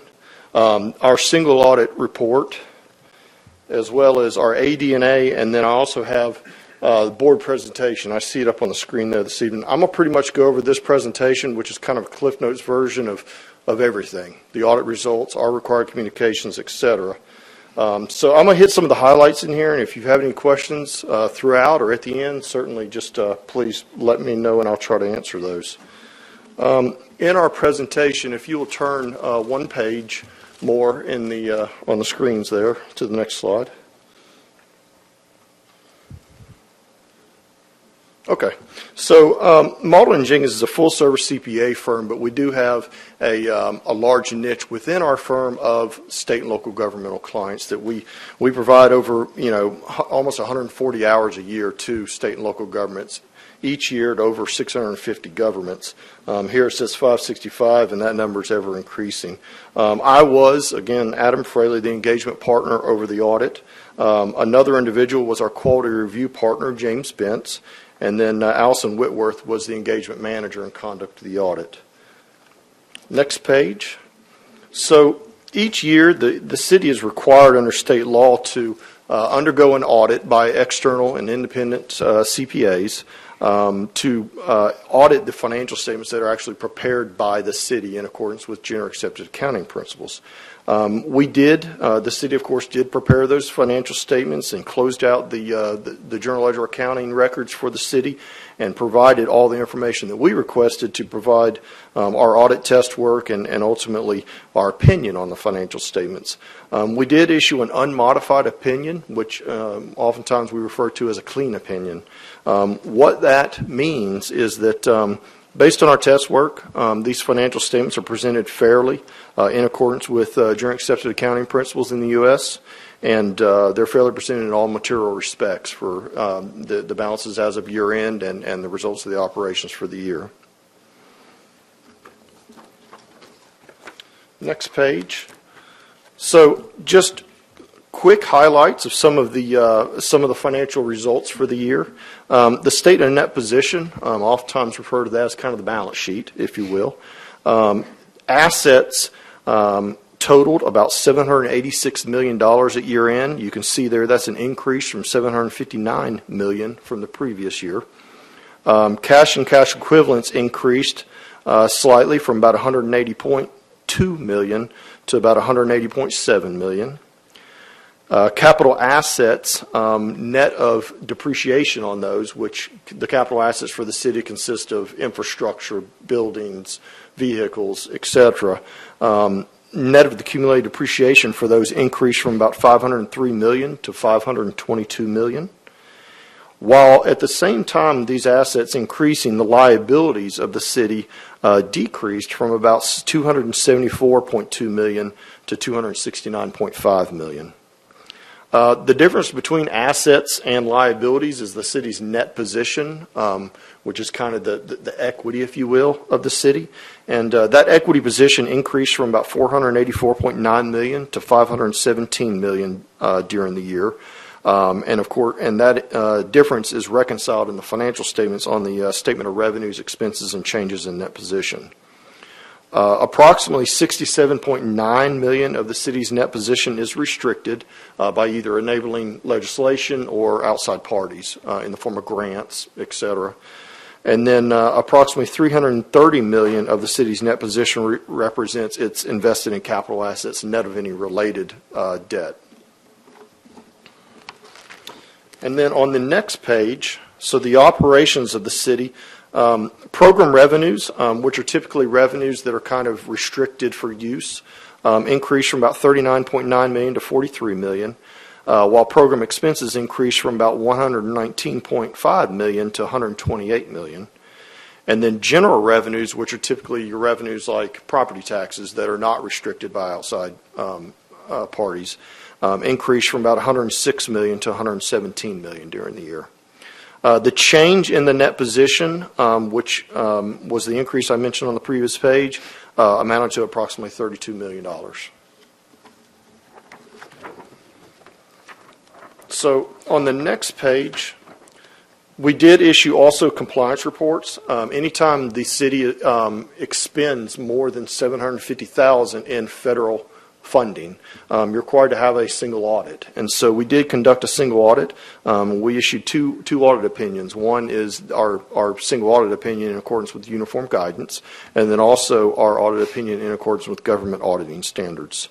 You'll see at the bottom of the page there some broad, high-level kind of audit scopes and procedures that were used in conducting the audit. And then starting on the next page 7, these are some of our required communications. I'm not going to touch on each one of these, but if you will turn to page 8 in the presentation there, it does talk about whether we had any issues that we discussed with management, whether we had to consult with other accountants concerning the audit, any difficulties in conducting the audit. I'm happy to report that we didn't have any such difficulties. The city's finance department and others that we have to reach out to outside of the finance department were completely cooperative in getting us everything we need in a timely fashion. On the next page 9, the next slide, we did have some audit adjustments. Those were discussed with the finance department. They were posted to the general ledger accounting system for the city and also have been reflected in the city's annual comprehensive financial report, again, to make sure that they are fairly presented as well. So all that information is in there and reflected. And then lastly, at the bottom of page 9 on that slide, it talks about auditor independence. Of course, this is the cornerstone of what we do. We have to be independent to conduct the city's audit, and so we hold that very high and make sure we maintain that both throughout the period being audited and all the way until that we issue our reports. Just the next couple pages, I won't go into detail on these, but these are some on the next slide there. General fund revenues, just a breakdown of revenues in the pie chart there for the city. And this is the city's general fund, which is, of course, the main operating fund for the city. And then on the next slide, you'll see breakdowns of taxes between property taxes, sales taxes, and then other similar taxes. And then on the next slide, a similar pie chart regarding the general fund expenditures for the city, and you'll see the breakdown of there as well, and about 50% of the city's expenditures in public safety, and then the other pieces of the pie as well. So when you compare on the next slide, when you compare ultimate revenues versus expenditures of the general fund, you'll see how that's behaved over the last 5 years, including year 2022, for those revenues and expenditures. And those amounts are reported in thousands. And then on the next slide, at the end of the day, fund balance is the terminology used for kind of the equity or the reserves, if you will, for the general fund. And you can see there it's broken down into different colors because your fund balance is some of it may be restricted by outside parties, some of it may be assigned by the city, some of it may be committed at the council level, and then some of it may be in non-spendable form, like long-term receivables or inventory type items. And so you'll see that over the last 5 years as well. Total net position, you'll see is slightly down. Assigned is probably about average for the 5-year span, and then the unassigned in the blue color there.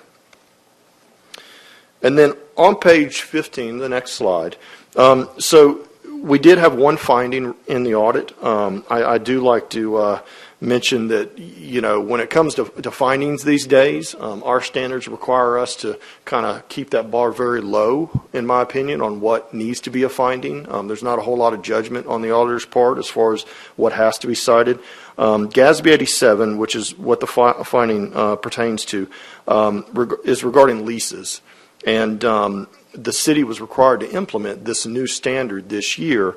And so this finding is some things where we had to make some adjustments, and it's purely of an accounting nature. It's nothing, I guess, done wrong, if you will. It's just our recommendation for the city to strengthen its internal controls to account for this new standard and how the standard setting bodies say that you have to report those items. I am happy to report that the city had, I'd have to look, it was either 2 or 3 findings last year that did not repeat in this year's report. And, you know, that's the best kind of client for me. So clients and cities that want to actually take the recommendations and work towards those to remedy those and strengthen internal controls so that we don't have those repeat findings. And the city did, in fact, do that. So we're very pleased to see that. And then this is something that, you know, honestly, I just kind of call the oops a little bit on things that we had to correct in the current year accounting. So, again, that was one finding. And then on the next page, the next slide, you'll see number 1 and number 2 there. These are not what we're required to cite as findings, but these are just management letter comments and their recommendations. So they're just kind of a byproduct of the audit that we see, hey, you may be able to strengthen some controls here or a recommendation there. And so there's a couple items here that honestly a little bit of house cleaning that the finance department could work with council to remedy. And then on the next couple pages, I won't go into details on these. It's really the next slide, 17 and 18. That's just some other, you know, we performed the audit services for the city, but if the city ever has a need when it comes to any of our advisory services, you'll see some information on that. And then ultimately what's shown on the screen is our IT and cybersecurity solutions as well, that we also have experts involved that work with just with local governments. And then the remainder of the presentation, starting on the next slide, these are the new, so GASB is the standard setting body for accounting standards for local governments, and these are the new accounting standards coming out. So just like we had to implement GASB 87 this year, this is what's coming out and the years that they pertain to in future years. So, you know, as the city obviously is having transactions and making decisions at the council level concerning transactions that the city's involved in, you could see how each of these may affect the ultimate reporting of those as applicable in future years. So I always want to just have these in here. Management, finance department's fully aware of these. We've discussed these, but we just want to make sure everyone is kind of keeping an eye on that. And that concludes my presentation. But if you have any questions, I'd be happy to answer them. Mr. Paulson. Thank you. Yes, sir. I love these reports that don't have any significant findings. That makes everybody's life easier, but it's also a credit to the folks that actually do the work. And Tony, thank you very much, and Eden, and anybody else on your team, good job. Page 11, you see the spike up in sales tax. You manage a lot of other, you audit a lot of other cities. We do. Is this trend common in a bunch of other cities, or is it just us? It's just Fulton County? It's got a nice shape to it. I'm hoping it continues, but what's your take on that shape? We've really seen across the board an uptick since 2020. A lot of folks buying things, and we at most city and county governments, and then as you're familiar with, a lot of governments will have the special 1% tax. They've seen an uptick in that, not just the local option sales tax. And yes, absolutely, we're seeing it across the board, really. Any other questions, discussion? Dr. Kelly? Hi, thank you for the presentation. I think I just have one question right now. What is sort of the standard amount for the percentage of your general fund revenue that your property taxes should take? Like, does it change? I don't think there's a rule of thumb there, honestly. Okay. I mean, of course, Sandy Springs was one of the first, newly incorporated cities in Fulton County, and we've had others since. There are some that have a 0 millage rate. And so they don't have property taxes other than like title ad valorem tax, something like that. So they, the makeups of different municipalities based on other type taxes versus real, property taxes, it's a little different everywhere. And certainly there are some with higher dependency on. That's right. Absolutely. Yes, ma'am. Thanks. I'll tell you, if I can add, one thing that we look at a lot is kind of the amount of fund balance reserves compared to like a total annual expenditures to the budget. And so we're looking a lot of times at that as far as kind of maybe health, if you will. And the city's in good position there. Any other discussion, questions? Mr. Mueller? We haven't had this happen yet, but are you seeing in other municipalities increased losses from cyber attacks? To take a hit to their financials because they have to do some sort of remediation? Yes, ma'am. We have, sometimes they're publicized, as you can imagine. Sometimes they're not. But we have, and, honestly, probably we saw a number of them happening with some of our clients probably a year and a half to 2 years ago, quite a bit. I almost feel like it's, I hate to say, settled a little bit from that. But it's a new threat that we're all, that everyone's having to tend with, for sure. Any other questions? Ms. Rochelle? We have $180 million in cash and cash equivalents. Do you recommend us keeping that, or do you recommend us looking for some other kind of investments or a way to spend it? Let me look right quick and refresh myself, but I believe, yes, so of that amount, so you have $188 million in cash and cash equivalents as reported on the statement of net position. About $94 million of that is in Georgia Fund 1, the local government investment pool, which usually gives a pretty good yield, in comparison for local governments to use. And so, it's great. I mean, because it's a glorified checking account that the money's available anytime. It's not tied up. Liquid. Yeah, it's very liquid. Yeah, thank you. And so I think continue to use that would be great. And then you've got about $1 million in a certificate of deposit, but Georgia Fund 1 is usually comparably a pretty good yield. Any other questions? Mayor, if I could add to help answer Councilwoman Rochelle's question, we're working on a strategy to help us maximize the return on our cash and cash equivalents that we have available, and I'll be bringing that to you all to talk about in the coming weeks. Thanks. Mm-hmm. Any other discussion? All right, thank you very much. Yes, sir. Thank you. Y'all have a great evening. All right, moving to public hearings. Clerk, please read the next item. Agenda item 2022-357, consideration of the adoption of the City Springs Master Plan update. This is presented by Assistant City Manager Kristen Smith. Ms. Smith. Good evening, Mayor and Council. We've been working for several months to update the 2012 City Center Master Plan, and this evening we're bringing forward the draft City Springs Master Plan for your consideration. Jonathan Corona with Pond and Company will walk you through the highlights of the plan.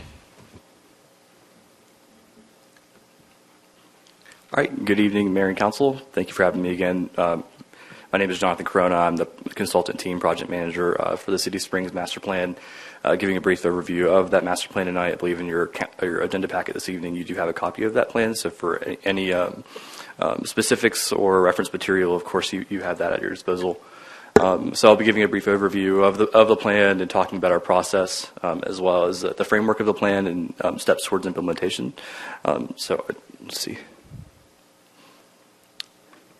So, of course, with the plan background, we are building off of the plan that was adopted a little over 10 years ago, the City Center Master Plan, and building upon the wins the City of Sandy Springs has been fortunate to have, including this facility we're standing in right now. Since, Sandy Springs True Downtown was built from the ground up, this is an opportunity to build upon that and continue that vision for the next 10 years. Some of this information in this presentation you've seen before, so I will just flash it up here on the screen. But this, just as a reminder, is the study area boundaries. This plan covered topics ranging from land use and potential opportunities for development in the City Springs districts, as well as some opportunities for placemaking. It also looked into market realities and some economic development opportunities, and of course looked into public realm improvements, including transportation, mobility, and connectivity and parking. This plan included a high level of engagement, where we did engage members of the community, including stakeholders like property owners and business owners, as well as a general public. So we had stakeholder roundtables to begin the process. We had 2 public open houses that welcomed members of the public to come give public comment, as well as extended online engagement 2 times during this process. So for those who were not able to join for public meetings, they had enough time to go into a survey and a mapping activity to provide their comments as well. Just as a recap, we've just included some images here that emerged as popular images from the first round of engagement. And just wanted to show here again, on the right is a picture of the mapping activity that we did, where people were able to put geographically specific comments that helped us with some of our analysis. Just an overview of our process. We started out with existing conditions and looking into previous planning efforts, just so that we could tie those into this effort. And we also communicated some of the current conditions using maps that you'll see in the plan as well. In tandem with this, we had sub-consultants working on a market analysis which looked into real estate market realities for residential, retail, and office and hotel, as well as a parking strategy, which looked into how parking would look for development over the next 10 years as well. And moving forward, we helped and worked with the community to develop a vision, which includes a vision statement that you'll see in a moment here, as well as planning principles that inform the rest of this process, and hopefully any decisions made by you moving forward. And of course, we've created the plan and its recommendations. Just wanted to quickly go over exactly what the plan is and what it isn't, just for your edification as well as the public, and just being transparent about what this plan is. We do acknowledge that it is a framework document, and it's meant to proactively help plan for future development within the City Springs District. It is an opportunity to engage the public, not only during this process, but to continue having discussions about what that looks like over the next 10 years, even after this plan is adopted. It also is a method to identify opportunity projects which are included in the plan, and this is a 10-year vision. So just to know, this plan is not a detailed site design effort. So you will see some opportunity sites in the plan. They're going to be high level. Any concepts you see in the plan are high level and conceptual as well. So nothing you see in the plan is definitive. It's just meant to describe and represent what the City Springs district could look like. And of course, this is not a zoning regulatory document. This does recommend some policies that will impact any regulatory changes, whether that is to the development code. But this does not do that, of course. And then lastly, this is not an absolute or definitive vision. This can be changed over time, and at your discretion, if there are changes that need to be made based on discussions with constituents, that can certainly happen over the next 10 years during the life of the plan. It's meant to be a living document. So I believe you've seen this before, so I won't stick too long on these slides, but we do have the vision statement, which really emphasizes some of the things that community members have expressed wanting, including more options for food and beverage and shopping opportunities and art, and just making the district more connected.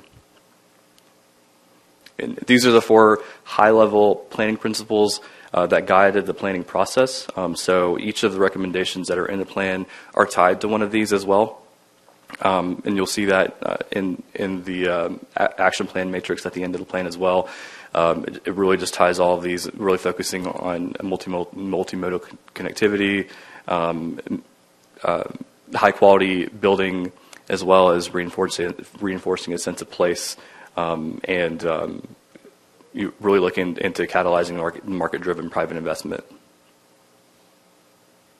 So the plans. The plan really includes a multitude of things. I went over a few of those topics, but just wanted to emphasize some of those here. It focuses on expanded open space opportunities as well as sustainable infrastructure, which you'll see in some of the recommendations for the main streets, as well as the Main Street concepts that I'll also show you in a moment. So walkable streetscapes, and then ways to activate the streets, and then near-term growth near the campus that we're on today. So again, I won't stick too long on this slide. You've seen some of this information, but our sub-consultant that worked on the market analysis did pull some high-level key takeaways from the market analysis. And this really, we used this and aligned it with some of the feedback that we've heard from the community to inform some of our findings. So the recommendations are broken out into 3 categories in the plan. The first one being policies and programs. The second one being a reinvestment and development, and the third one is public realm improvement. So I'll go through each of these as well. So the first one you see here on the screen is policies and programs. So each one of these is broken down by code in the plan, but just a high-level summary of these. These will inform any regulatory changes that could be made or actions that could guide decision making for development in the City Springs district. So this might include things like design guidelines, the development and property enhancement initiatives, wayfinding signage, open space, transportation improvements, and parking and stormwater management. And then I'll back up a little bit back to building height. You'll see here on the screen this was a big topic of conversation was building height, and what we looked into was some policy to guide what that looks like in the district. So in the dark blue, you'll see the Tier 1, which encourages or would allow 4 to 6 stories towards the core. And in that lighter blue, you see the Tier 2, which is more of a 2 to 4 stories to really have a respectful transition from the City Springs core into the protected neighborhoods. So you'll see that where it is closer to the neighborhoods, it is in that light blue. For redevelopment and investment, we looked into opportunity sites, like I mentioned. There are 6 sites on here that you'll see in this blue color on the map where there are opportunities for near-term property rehabilitation as well as long-term redevelopment opportunities, and those are mentioned in the action plan as well. So some of the potential uses that emerged from the market analysis as well as our stakeholder discussions include the list that you see here on the screen.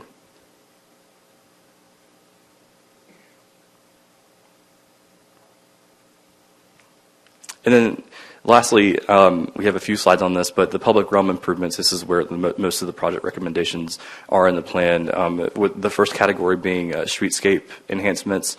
This included sidewalk connections where there are gaps. Most of them are already identified in other plans, but we just wanted to make sure those are tied in here as well. Looking into walkable streets and street enhancements, to, especially as new development comes online. And you'll see on this map in yellow, Bluestone Road and Hildebrand Drive are both identified as opportunities to activate and become main streets, to really focus any pedestrian traffic off of Roswell Road and activate them as commercial areas. So this is a rendering that Pond created to represent Hildebrand Drive and what that could look like. And this really includes on-street parking and bioswales in between to protect pedestrian traffic as well on the wider sidewalks. Really activating the street network to be more conducive to walkability and activating storefronts. In addition to the streetscape enhancements, we also look into multimodal enhancements, and there are opportunities for partnerships with private developers to create those bicycle and pedestrian connections, as well as multi-use paths, which are already abundant in the city of Sandy Springs. So, of course, opportunities to build upon that. As well as enhancing crossings in the study area. So there are, where development comes online, there's opportunities for really enhancing where those pedestrian crossings are and what they look like, and how they promote safety. And then, of course, there's MARTA coordination with the bus rapid transit coming at some point along 285. Of course, that's something that the city would want to tie into and make that connection a viable connection between the City Springs core and the rest of the metro area. Placemaking and identity. This includes opportunities for art walks, really building upon the art culture here in Sandy Springs and leveraging that as an economic development opportunity. There are, on this map, you'll see some near-term opportunities along side paths that already exist, as well as long-term opportunities that really activate the City Springs District as a way to promote art, but also just to make it more interesting. Places, when you're walking to and from places, making it exciting and a way to celebrate art here in Sandy Springs. Again, parks that double as stormwater facilities, something that's already been achieved with the Marsh Creek Rain Garden Park. Hopefully, there's more opportunities for that, especially when we're looking into ways to regionally manage stormwater. And then gateway opportunities. There's wayfinding and signage has already been something the city has looked into, and that's certainly something that can be expanded into the City Springs District. This is a rendering of a potential art walk. This is actually directly east of the Georgia Power substation, showing conceptual development along that side path that's currently there, and a way to display art, whether that's some murals, sculptures, or anything.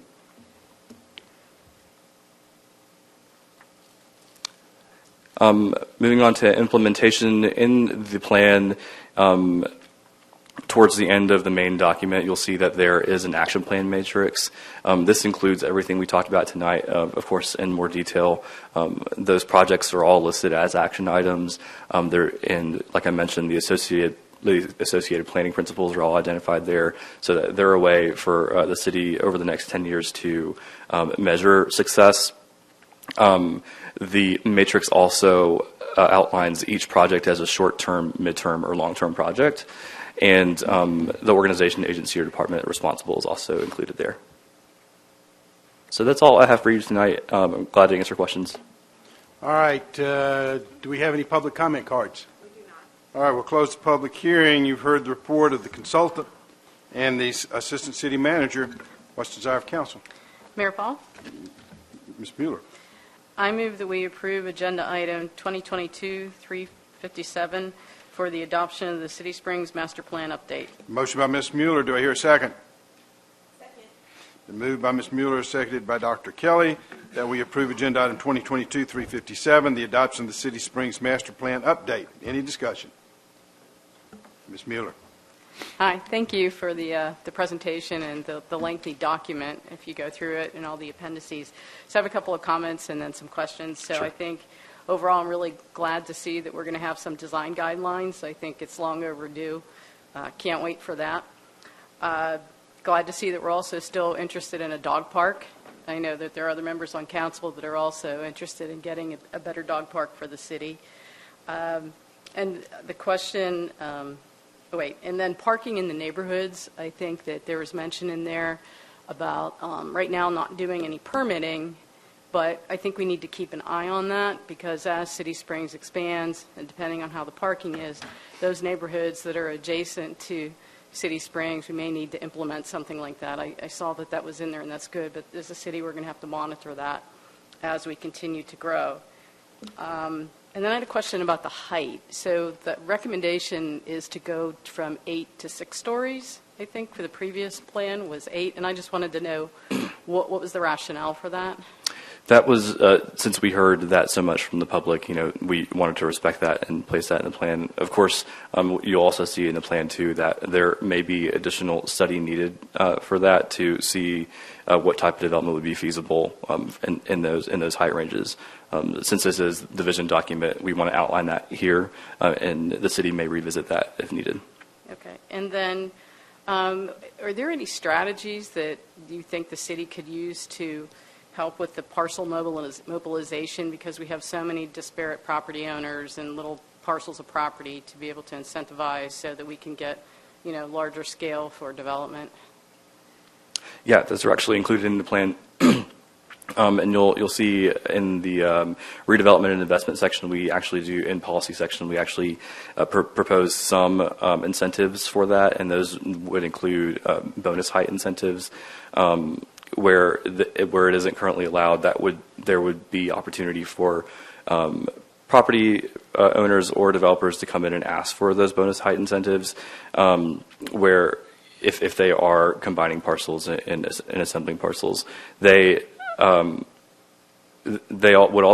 require a level of coordination with the city, of course, where there are issues with topography or anything like that, that you would need to really look into what heights would be allowable or even desirable by the city. Okay.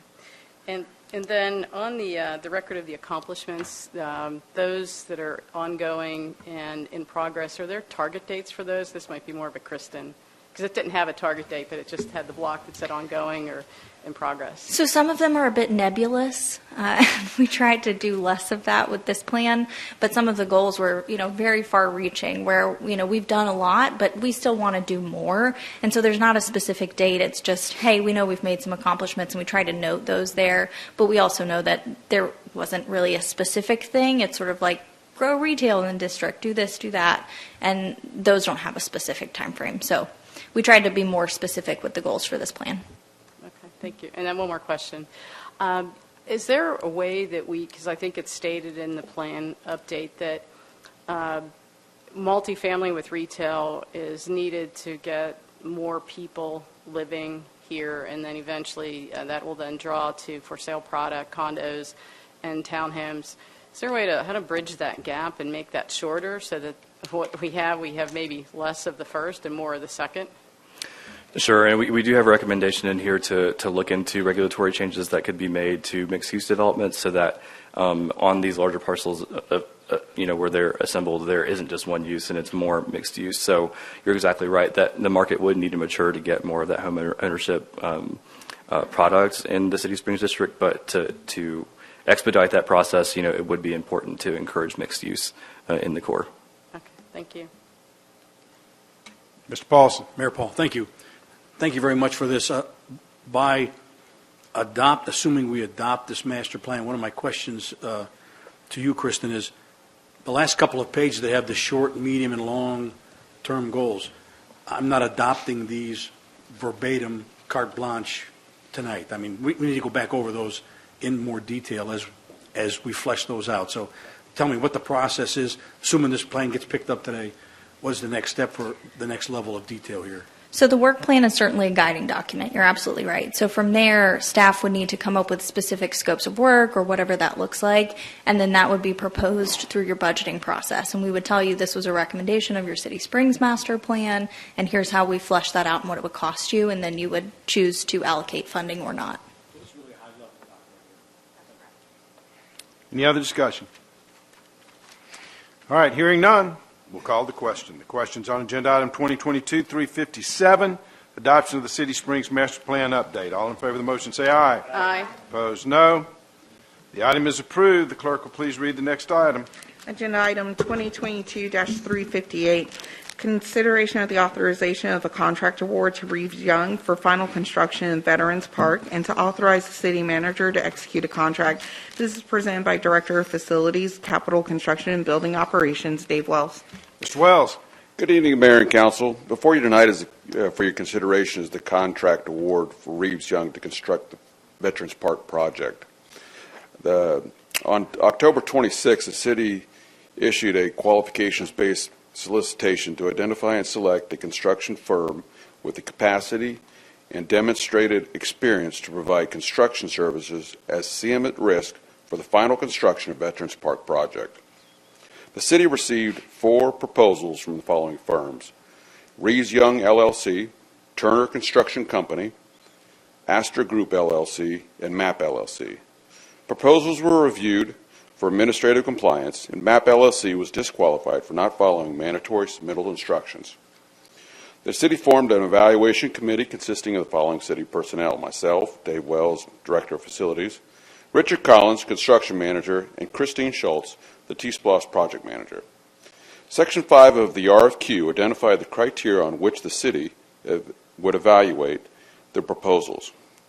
While costs were considered, it was not the sole determining factor of the evaluation process. The city reviewed and carefully considered the past performance history of the offers, as described in the RFQ. Criteria for the technical component of the proposals were as follows: qualifications, experience and references, and capabilities. Utilizing the stated criteria, proposals were scored and ranked. Following the individual review and scoring, the evaluation committee reached consensus and selected the 2 highest scoring offers as qualified for further consideration. These offers were Reeves Young and Turner. Both offers clearly demonstrated a superior understanding of the project, with experience very relevant to the size and scope of our project. The fee proposals submitted by the 2 offers qualifying for further consideration were as follows. Reeves Young came in at $399,492 and a 3.25% percentage of construction fee, where Turner came in at $421,618 at 3.75% of construction fee. Following further consideration of the 2 most qualified offers, the evaluation committee particularly noted the following qualities in reaching the conclusion that Reeves Young represents the best value for the city. They have the experienced team, similar experience with projects of similar size and scope, and good references from past projects. Based upon the evaluation of the proposals in accordance with the criteria and process described in the RFQ, the evaluation committee has determined that the proposal submitted by Reeves Young represents the best value for the city and therefore recommends Reeves Young for contract award to perform the project as construction manager at risk. All right, you've heard the report of the Director of Facilities. What's the desire of council? Mayor Paul. Mr. Paulson. I move approval of agenda item 2022-358, authorize a contract award to Reeves Young for final construction of Veterans Park and authorize the city manager to execute same. Is there a second? Second. Motion by Mr. Paulson, seconded by Mr. DiGiulio, that we approve agenda item 2022-358, authorizing a contract award to Reeves Young for final construction of the Veterans Park and to authorize the city manager to execute a contract. Any discussion? Mayor Paul. Mr. Paulson. Dave, thank you very much. I know there's been a lot of things that it's taken a long time. They were working on the site to get that ready. It looks like that's all squared away. So let's go. And what are the odds of this actually being ready for this coming November, young man? Very good odds, Okay. Councilman. All right, any other discussion? All right. Yeah. Mr. Baumann. Okay. Thank you. Dave, so what happens next with, we approve this, what does the council happens next? Do we get the GMP to approve or not? Or, I mean... Yes, sir. This is a CM at risk project. So the reason we went CM at risk is sort of expedite the project. We have about 8 to 9 months to complete this project. So we're bringing the contractor on board before the design is fully finished. We're right around 90% right now. We'll bring the contractor on board. They'll help with us to bring on the subs, which the two big subs is landscaping and fountains. And then with that, we'll get the pricing in, the final design in. GMP we're expected to have sometime in March, and we'll be bringing that back to you all for final approval to move forward with putting shovels in the ground. Okay, so is there currently pending an approved by vote scope of work? I mean, we've had discussions as recently as September, but since that time, during work session, we never voted during that work session where you brought options to us on some elements of this project. We have not voted on it. We had brought it to you all, I think last time was in September, for different design components of the park, where we did get your consensus to move forward with certain elements of the park. Define consensus. The guidance from the council. Yeah, I think if you go back to that meeting, there was not, in the classic sense, a work session consensus. It was, I do think we're going to need to take a vote on some elements of it. I mean, will there be an opportunity for value engineering on this thing? Definitely. Okay. That's all well, since you're doing the design, I guess I kind of want to go on record as being opposed to the $1.3 million that was budgeted or that you all have estimated, and not necessarily budgeted, that you all have estimated. We had a work session where I think 3 council members were not in favor of that expenditure. 3 were, as best I recall, but I think is that what you're designing towards? Is a $1.3 million fountain project? Currently, yes. With 1.2 million in gallons of usage a year. Currently, yes. Okay. Okay. Ms. Rochelle. I feel the same way as Andy. I'm uncomfortable approving this, not even knowing what the final plan is of the Veterans Park or how much, like he said, the fountain's going to cost. It was 1.3. I know everything's gone up. So do you have any current numbers at all? What are they designing towards? We have an architect's estimated project budget of $4.7 million. Of which 1.3 million is... We presented that to you all back in April. Right. So if I may add to that, what we are moving forward with under the CMARC contract is for Reeves Young to get with their subs, come back with a line item pricing, and we'll have the ability, to Councilman Baumann's point, to value engineer at that point. So when that guaranteed maximum price comes back to council no later than March, you'll be able to look at that and say, yay or nay, are we moving forward? But based on the guidance that was given in the work session in September, we moved forward with the design having it in there. You still have the opportunity, if you all would like to have a different direction with that, you'll have that opportunity to come back with that.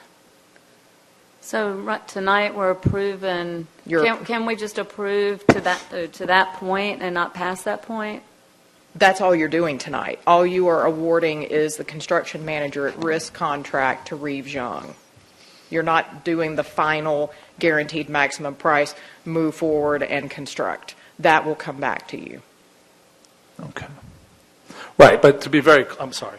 No, go ahead. To be very clear, they're designing, let's just say it what it is. The consensus that's being described, what's being described as a consensus was 3-3.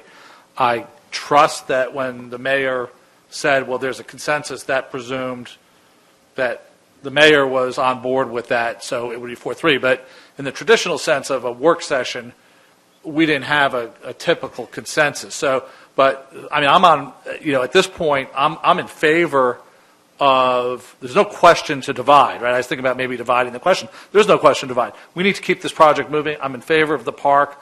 I'm in favor of, not delaying it. So I'm okay approving this, but be forewarned that when it comes to the GMP, I'm not presently in favor, personally, I can't speak for anybody else, with the amount of this, overall amount of this budget. That includes that amount of money, that amount of water usage, but you're going to keep designing, and maybe that will still be the outcome in February when they come back to us with a budget that includes a $1.3 million line item or some greater line item because of inflation.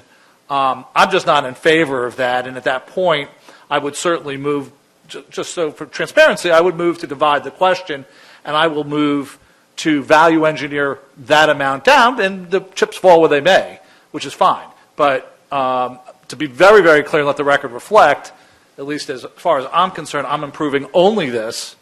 I don't favor the current direction of the design as it relates to that, but if apparently there seems to be a 3-3 feeling on that with the mayor dividing the vote, that's the way it works, that's fine, and we'll move forward on that. But I don't intend at this point to support that, and I'll look for value engineering options. I would strongly encourage the value engineering process to the extent, because it's you're always value engineering. I've been involved with projects. Right now, you've got a $438 per square foot fountain that's going to hold 2 Olympic-sized pools worth of water, or it's going to evaporate 2 Olympic pool sizes of water. At this point, just be forewarned, and hopefully you can keep us involved as this progresses. So I'm happy to support this, understanding that we will come back with an option to consider the full GMP at the time, and then the chips will fall. Understand. Any other discussion? Hearing none, we'll call the question. The question's on approval of agenda item 2022-358, approval of Reeves Young for final construction and CM at risk for the Veterans Park, and authorize the city manager to execute the contract. All in favor of the motion say aye. Aye. Opposed, no. The item is approved. The clerk, please read the next item. Agenda item 2022-359, consideration of approval of a contract award to NV5 Engineers and Consultants, Inc. for design services on Windsor Parkway Sidewalk Gap Fills Project S2161, and to authorize the city manager to execute the contract. Presented by Public Works Director Marty Martin. Mr. Martin. Mayor and council, good evening. This and the next 4 agenda items in front of you tonight, you'll see all of the project numbers have an S prefix in front of them. And these are all T-SPLOST 2021 sidewalk design projects that I'll bring forward to you tonight with recommendation for award. The first of these is a recommendation that council approve a contract award to NV5 Engineers and Consultants to design Windsor Parkway Sidewalk Gap Fill Project S2161. This project consists of some 5 segments along Windsor Parkway, extending from effectively the limits at Path 400, or where this the sidewalk would intersect Path 400, back to Roswell Road, where if you're familiar with Windsor Parkway at Roswell Road, both sides of the sidewalk system are built out there for a little over 2 blocks. And so this would fill that gap on the south side of Windsor between effectively the Path 400 location and Roswell Road. With that said, on August 4th, 2022, the city issued a request for quotes to our qualified design consultants to perform design services for the project. The city received 3 responses, among those American Engineers, Atkins North America, and NV5, with NV5 being the lowest, most responsive and responsible bidder at $209,689. Upon review of the responses, staff recommends that the award be made to the lowest, most responsive and responsible bidder, that being NV5, in the amount of $209,689. And there are adequate funds within T-SPLOST 2021 sidewalk program for this project. You've heard the report of the Public Works Director. What's the desire of council? Mr. Mayor. Mr. DiGiulio. I move approval of 2022-359, approval of a contract to award NV5 Engineering Consultants for design services on Windsor Parkway Sidewalk Gap Fill Project S2161, and to authorize the city manager to execute the contract. Have a motion by Mr. DiGiulio. Do I hear a second? Been moved by Mr. DiGiulio, seconded by Mr. Baumann, that we approve agenda item 2022-359, the contract award to NV5 Engineers and Consultants for design services on Windsor Parkway Sidewalk Gap Fields Project. Any discussion? Mayor Paul. Mr. DiGiulio. Yes, thank you for getting this organized and done. It needs to be done. and we appreciate it. Sir. Mr. Paulson. Thank you, Mayor. So, Marty, real quick, tell me a little bit about NV5 and the fact that their bid is a little more than half, well, maybe about 60% of the other one. That's a big enough gap to raise a red flag in my mind. Tell me about that. They've been a perennial design consultant for us under other names throughout the years. So started out as Mulkey, Calix, now NV5. So they've worked in and within our sidewalk program effectively since I've been with the city, serving as a project manager. NV5 in this case, with the quotes that we sent out to all the qualified design consultants, gave us the best price. What I will give great credit to our project delivery team on is we went through a fairly extensive scoping exercise with many of these, especially these major sidewalk design projects you see in front of you tonight, to better understand how many feet of wall, what kind of storm drainage, et cetera. So I give my team great credit for really dialing in where they could, where the choices were clear, to better understand that scope. And I think the result of NV5's price here is the fact that I think our staff gave them a good scope to understand by. Maybe the other consultants, the challenges of the market, understanding of the project as we described it may not have been as clear about what we had in mind. But we think we've got a good price with NV5 for the work contemplated. So, any other discussion? Hearing none, we'll call the question. The question's on agenda item 2022-359, the approval of a contract award to NV5 engineers for design services on Windsor Parkway Sidewalk Gap Fills project. All in favor of the motion, say aye. Opposed, no. The item is approved. The clerk will please read the next item. Agenda item 2022-360, consideration of approval of a contract award to NV5 Engineers and Consultants, Inc. for design services on Riverside Drive Sidewalk Project S2165, and to authorize the city manager to execute the contract, presented by Public Works Director Marty Martin. Mr. Martin. Mayor and Council, in this case, Riverside Drive Sidewalk reflects sidewalk gap fills within the bounds between Interstate 285 and Mount Vernon Highway, north and west side of the road, to fill in the gaps there. In this case, on August 4th of 2022 and in September 23rd, 2022, the city issued a request for quotes, seeking quotes from qualified consultants, again, our on-call design consultants, for the work contemplated. Three responses were received by the October 19, 2022 deadline. Those NV5 engineers, $160,675, plus quotes from Atkins and American Engineers. Upon review of the responses, again, as studied by the staff in preparing the scope statements, the staff recommends award to NV5 in the amount of $160,675. You've heard the report of the Public Works Director. What's the desire of council? Mayor Paul. Mr. Baumann. I move adoption of agenda item 2022-360, request for approval of the contract to NV5 Engineer Consultants for the design services on the Riverside Drive Sidewalk Project S2165.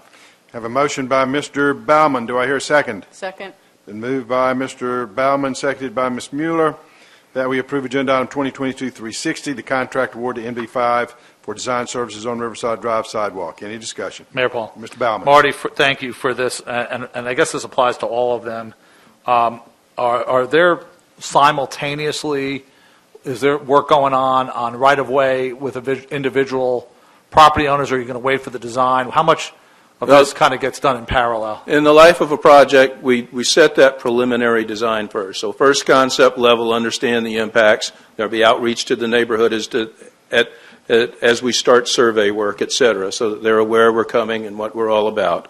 And then right-of-way acquisition proceeds as we get a little further advanced in preliminary design, when we understand the grading, the footprint of the project, so to speak, so we understand what land takes. Right, because we kind of want to see, I mean, the goal is 100% donation. Yes, sir.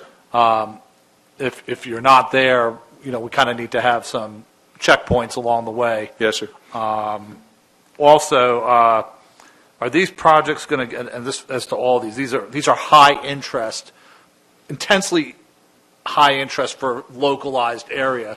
So will these all get up on our website? I really encourage that to get. That's our intent. Regular update.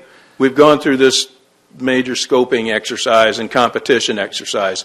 load these all up now, begin to work on the designs with these. It's not only NV5, and you'll see Kimley Horn as well as a recommended design consultant with a couple other award packages pending yet tonight. But we had other smaller design packages that were below the council or the city manager's threshold, Right. and she could approve those. We've already begun those designs with the design kickoff meeting, so absolutely we get visibility on all of and these. selfishly on these projects, this is where website being kept updated is really valuable to us when citizens sort of inquire as to a project rather than going through staff. If we have confidence that that is being maintained and updated, the ability just to link without going to the call center, just link to the web page, and it's sort of hit or miss at times. We've had dialogue on some projects. I just really want to strongly encourage. Maybe it's something we can talk about at the retreat on how we can make sure that we have the resources to. That's just a great repository for it. We have additional staff coming on board in the communications department in the next week, so I am confident that we're going to get that. Yeah, and I'd faster. encourage and I think I shared this in a recent email, a contact project manager, even if you don't have to, even if that may change that person, but if you have a generic contact project manager button that would default to a TS 145 at sandyspringsga.gov, or project manager, that would allow a direct input for the citizen rather than thanks for your email. We're going to send it to the call center. They're going to get this to the right person. If we could bypass all that. If each one of these would be standardized with a push button link to the project manager, however you all want to disseminate those questions and we have a couple of strong customer service representatives fielding calls and support to all the project managers assigned to these projects. Okay, thank you. They're pretty well in the know about who can answer the questions. I just want to see some standardization that would and train us then, because it would help, again, as these things kick into gear, the question levels rise. Understand. Any other discussion? Hearing none, we'll call the question. The question is on agenda item 2022-360, approving a contract to NV5 Engineers and Consultants for design services on Riverside Drive sidewalk project. All in favor of the motion, say aye. Aye. Opposed, no. The item is approved. The clerk will please read the next item. Agenda item 2022-361, consideration of approval of contract award to NV5 Engineers and Consultants for design services on the gap-filled sidewalks for projects S2188, and to authorize the city manager to execute the contract, presented by Public Works Director Marty Martin. Mr. Martin. Mayor and Council, in this case, we have 5 separate small gap fill projects that we've bundled, primarily in the interest of getting a reduction in overhead cost on the survey design work up front on these small projects. Those segments being Windsor Parkway at Peachtree Dunwoody Road intersection. This sidewalk would extend over to enable the community to access the YMCA fields there. South Johnson Ferry Road. In this case, there's a Brookhaven sidewalk that's teed up right at our city limit. This would connect our existing city sidewalks on South Johnson Ferry to that Brookhaven sidewalk there to ensure connectivity between the cities. Glenridge Drive, Messina Way to an existing sidewalk at Spalding Trace. That's immediately south of the Mabry traffic circle there. River Exchange Drive, from River Exchange up to the city park frontage, right at River Exchange and Spalding Drive. And the final segment, Allen Road, and it's at the very termination of Allen Road at Sandy Springs, where Sandy Springs Circle and Allen Road intersect near Allen Road Park. With those 5 segments in mind, the city requested quotes on August 1st and again on September 21st, and received 2 quotes, one from NV5 Engineers and Consultants at $154,125, and the other from American Engineers at $270,000. With review of the quotes and the scope in mind, staff recommends award to NV5 in the amount of $154,125. You've heard the report of the Public Works Director. What's the desire of council? Mayor Paul? Dr. Kelly. I move approval of agenda item 2022-361, approval of contract award to NV5 Engineers and Consultants for design services on the Gap Fill Sidewalks project S2188, and to authorize the city manager to execute the contract. We have a motion by Dr. Kelly. Do I hear a second? Second. Been moved by Dr. Kelly, seconded by Mr. Paulson, that we approve agenda item 2022-361, a contract award to NV5 engineers and consultants for design services on gap fill sidewalk projects. Any discussion?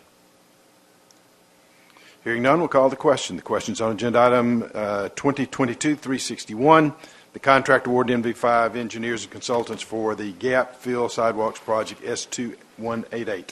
All in favor of the motion say aye. Aye. Opposed, no. The item is approved. The clerk, please read the next item.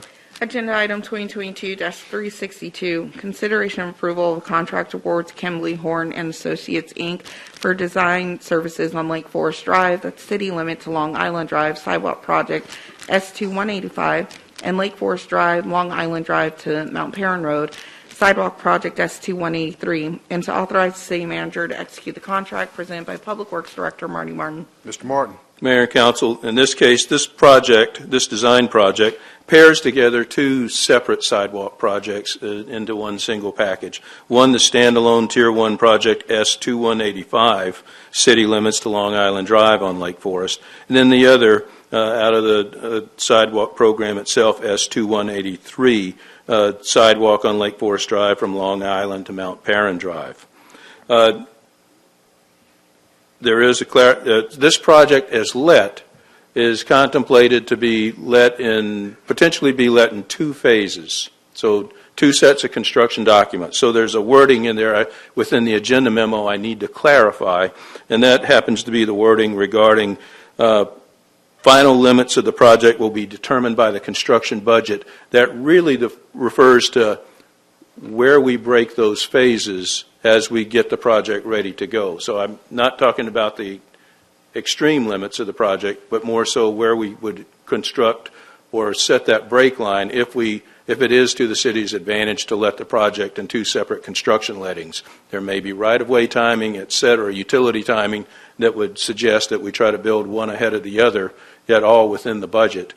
So that's the clarification on the wording, which I think we could have been a little clearer in wording as we state this here, though. So that's the clarification on the intent of the wording. With all that said, City issued requests for quotes August 18, 2022 and September 23, 2022, and received quotes from two qualified consultants, one Kimley Horn and Associates at $219,710.71, and then NV5 Engineers and Consultants at $243,159. And with staff's recommendation, we would recommend that council approve award of the design contract to Kimley Horn and Associates in the amount of $219,710.71.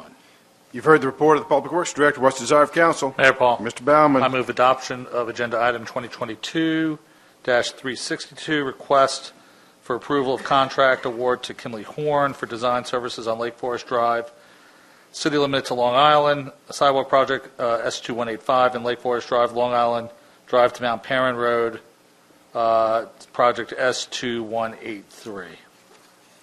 We have a motion by Mr. Baumann. Do I hear a second? Second.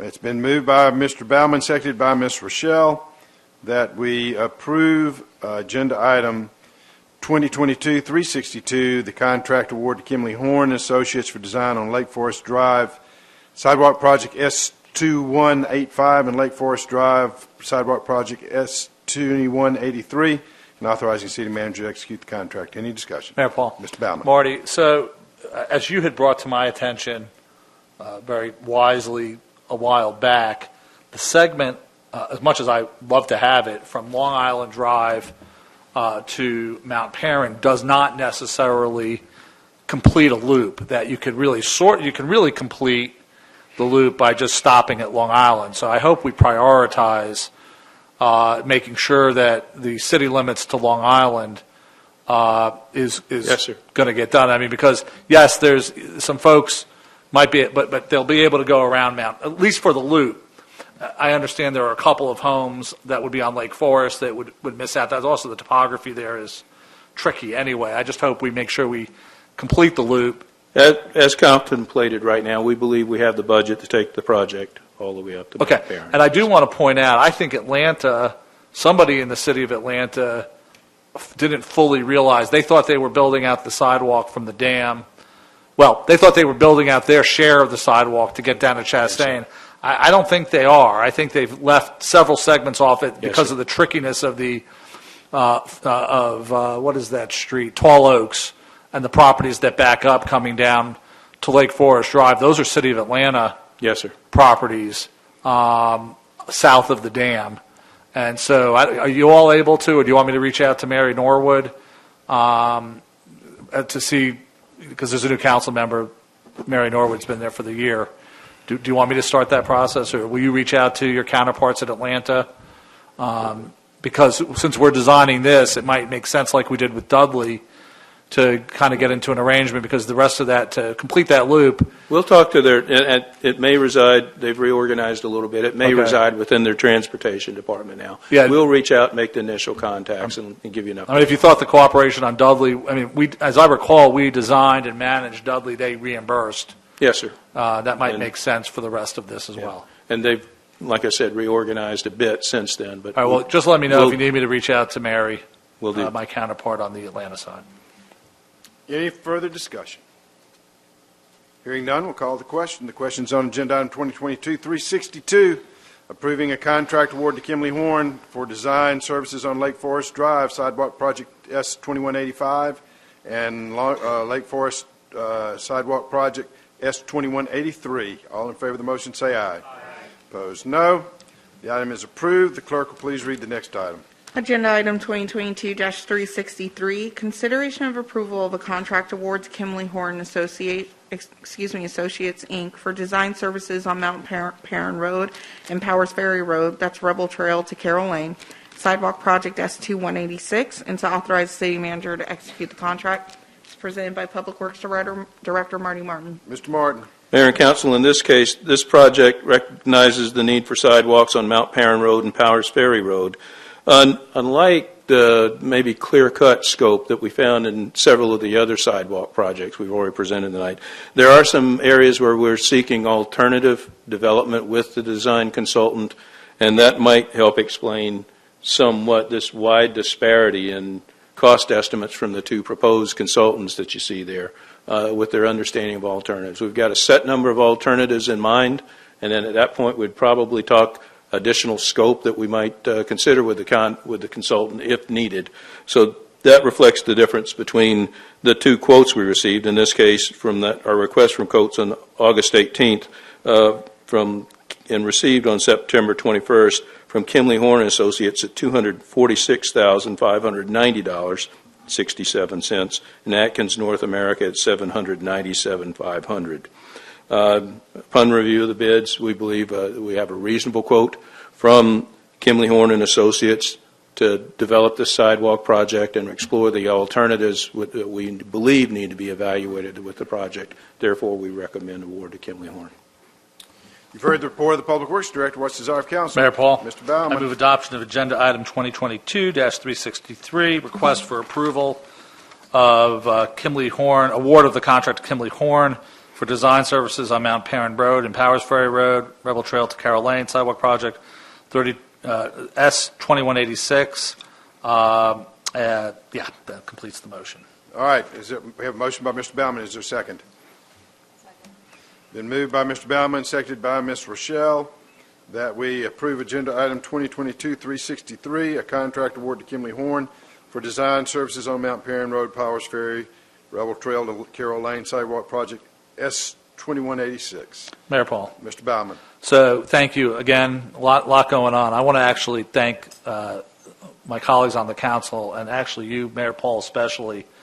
There's a lot of work going on the north end with trails, which is great.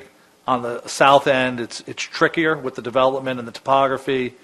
We have the Path 400, and we approved the Windsor, Mayor, and with your support with this latest T-SPLOST, we prioritized the Lake Forest Drive project, which is a really significant, I know it was the last one, but it's a really significant connection to create an amazing loop just north of Chastain Park that would be West Wyuka, Lake Forest, Mount Perrin, and Powers Ferry. And, I'm really excited to be able to share with constituents from all corners of the district, Riverside Drive, Lake Forest, and Powers Ferry, Mount Perrin. There's more to do, but this is really how we're going to build out trails on the south side, is by completing, in some cases, very tricky sidewalk projects. So, Mayor, thank you for your support a year or two ago, and for the council for continuing to prioritize not just trails but sidewalks that will be the difference maker in quality of life on the south side. Any further discussion? Mr. Paulson. So tell me again, Marty, why there's a threefold difference in these prices. And I preface this by saying, when Atkins North America realizes that they're 3 times as big as their competitor, are they going to come back and say, wait a minute, you told them something you didn't tell me, there's something amiss here? This is such a big difference. This is scary. And we didn't get quotes from some of our design consultants that had supported us in the first round of the program. We've had this list of this stable of on-call sidewalk consultants for a while, which tells us as well that they've got other commitments out there right now. That's probably as much as anything else. NV5 seemed to find, and Kimley Horn both seemed to find this was the right time for them in the market to give us prices on this. So I think it's as much that, truly, as anything else. And no confusion over what they were bidding on. You don't think everybody's very clear what they were supposed to be bidding on here, right? We put a handful of months into really clarifying the scopes on what we wanted from these design consultants in this case. So and it was as educational for our project managers as I think it was to help inform our design consultants. We went through a live review, so to speak, a couple of congresses with our project managers as we went through these project scopes to better clarify them, to better inform the estimates that we had against those projects, et cetera. So to the degree my staff could, I think they've done an excellent job in trying to iron out the details about what they believe are required for these projects. Utilities, right-of-way takes, right-of-way strategies. So, yes, sir. Does Atkins know that their quote is 3 times higher than their competitor? Or is this tonight the first night they're seeing that this is right for somebody to say, wait a minute, something's the matter here? So, Wesley, I don't know if they get the feedback more than on 3 these times. So, I was guessing. Yeah. So you see what I'm saying here, okay? Yes, sir. There's such a big difference here. I can't see somebody saying, well, I can see there being more to it than just I bid a little higher than the next guy. We don't, we get the quotes back, we make the award or recommendation. So we don't, now's the time to go talk to them if we've got it. They don't break it down and itemize this. Well, yes, correct? they do. Don't they break this down into we get quantities and hours stuff? against it. You get an Is there itemized something list. different between? I'm sorry. I'm sorry. Yes, yeah. Wesley, so I believe these had. They're just so different, Marty. They're just so. So we get man-hour levels of effort against it. So level of staff they assigned, how many hours they believed it was going to require against that level of staff to deliver the project. So, we get those details. John, it also, the Kimley Horn bid seems roughly consistent with sort of the other bids we've been seeing through this process. This Atkins one is a real outlier from the whole litany of, but I hear you. It's a red flag. It's definitely a red flag. I guess I feel a little better given the, well, first of all, I have to trust them, but given the fact that we've just come through 4 or 5, that it seems to be in this ballpark. And we put a lot of work out at roughly the same time. So that's part of the challenge with the bidders as well. So. Oh, I guess we'll find out tomorrow if somebody's got a problem with this. Yes, sir. They know the number, so I'll put it that way. So, yes, sir. Any further discussion?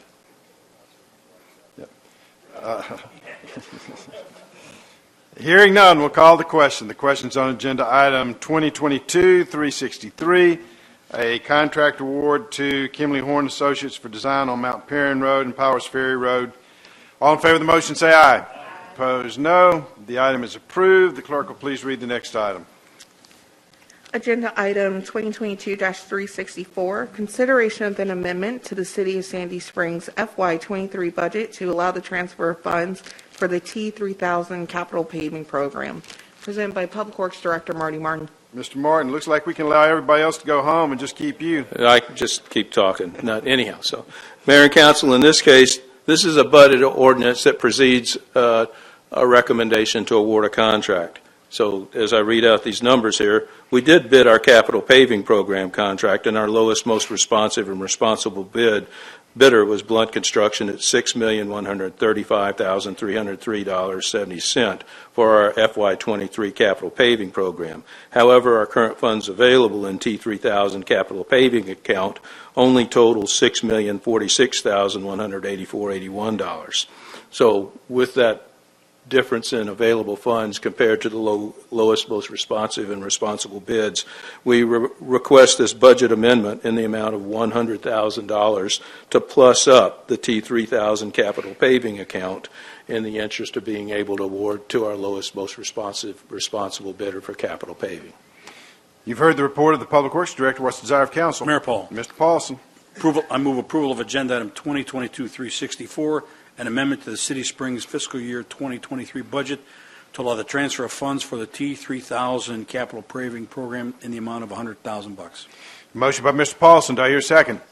Then moved by Mr. Paulson, seconded by Mr. DiGiulio, that we approve agenda item 2022-364, the amendment to the City of Sandy Springs FY23 budget, allowing the transfer for T3000 capital paving program. Any discussion? Hearing none, we'll call the question. The question is on agenda item 2022-364, the amendment to the City of Sandy Springs FY23 budget, allowing transfer of funds for the T3000 capital paving project. All in favor of the motion say aye. Opposed, no. The item is approved. The clerk will please read the next item. Agenda item 2022-365, consideration of approval of a contract award to Blunt Construction Company, Inc. for the FY 2023 CIP and local maintenance improvement grant paving, and to authorize the city manager to execute the contract. Presented by Public Works Director Marty Martin. Mr. Martin. Mayor and Council, as you recollect, in June 15th of 2021, we presented our most recent PCI study of citywide for all city streets and the repaving recommendations therein. We just paved the first year of that program, and now in the second year of that program, FY 2022 streets, we competed those streets for bids with an invitation to bid issued on September 14th, 2022. Pre-bid conference was held on September 28th, 2022, and on October 14th, 2022, 6 bids were received.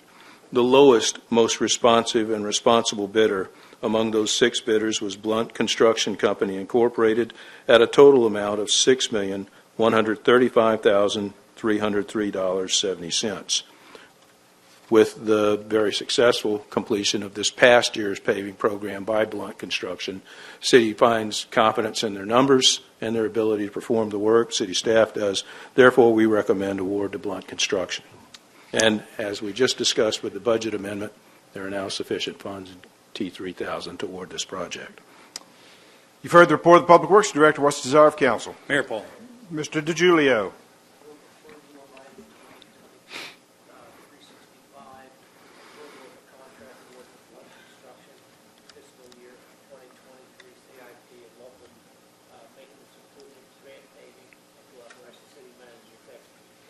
I have a motion by Mr. DiGiulio. Do I hear a second?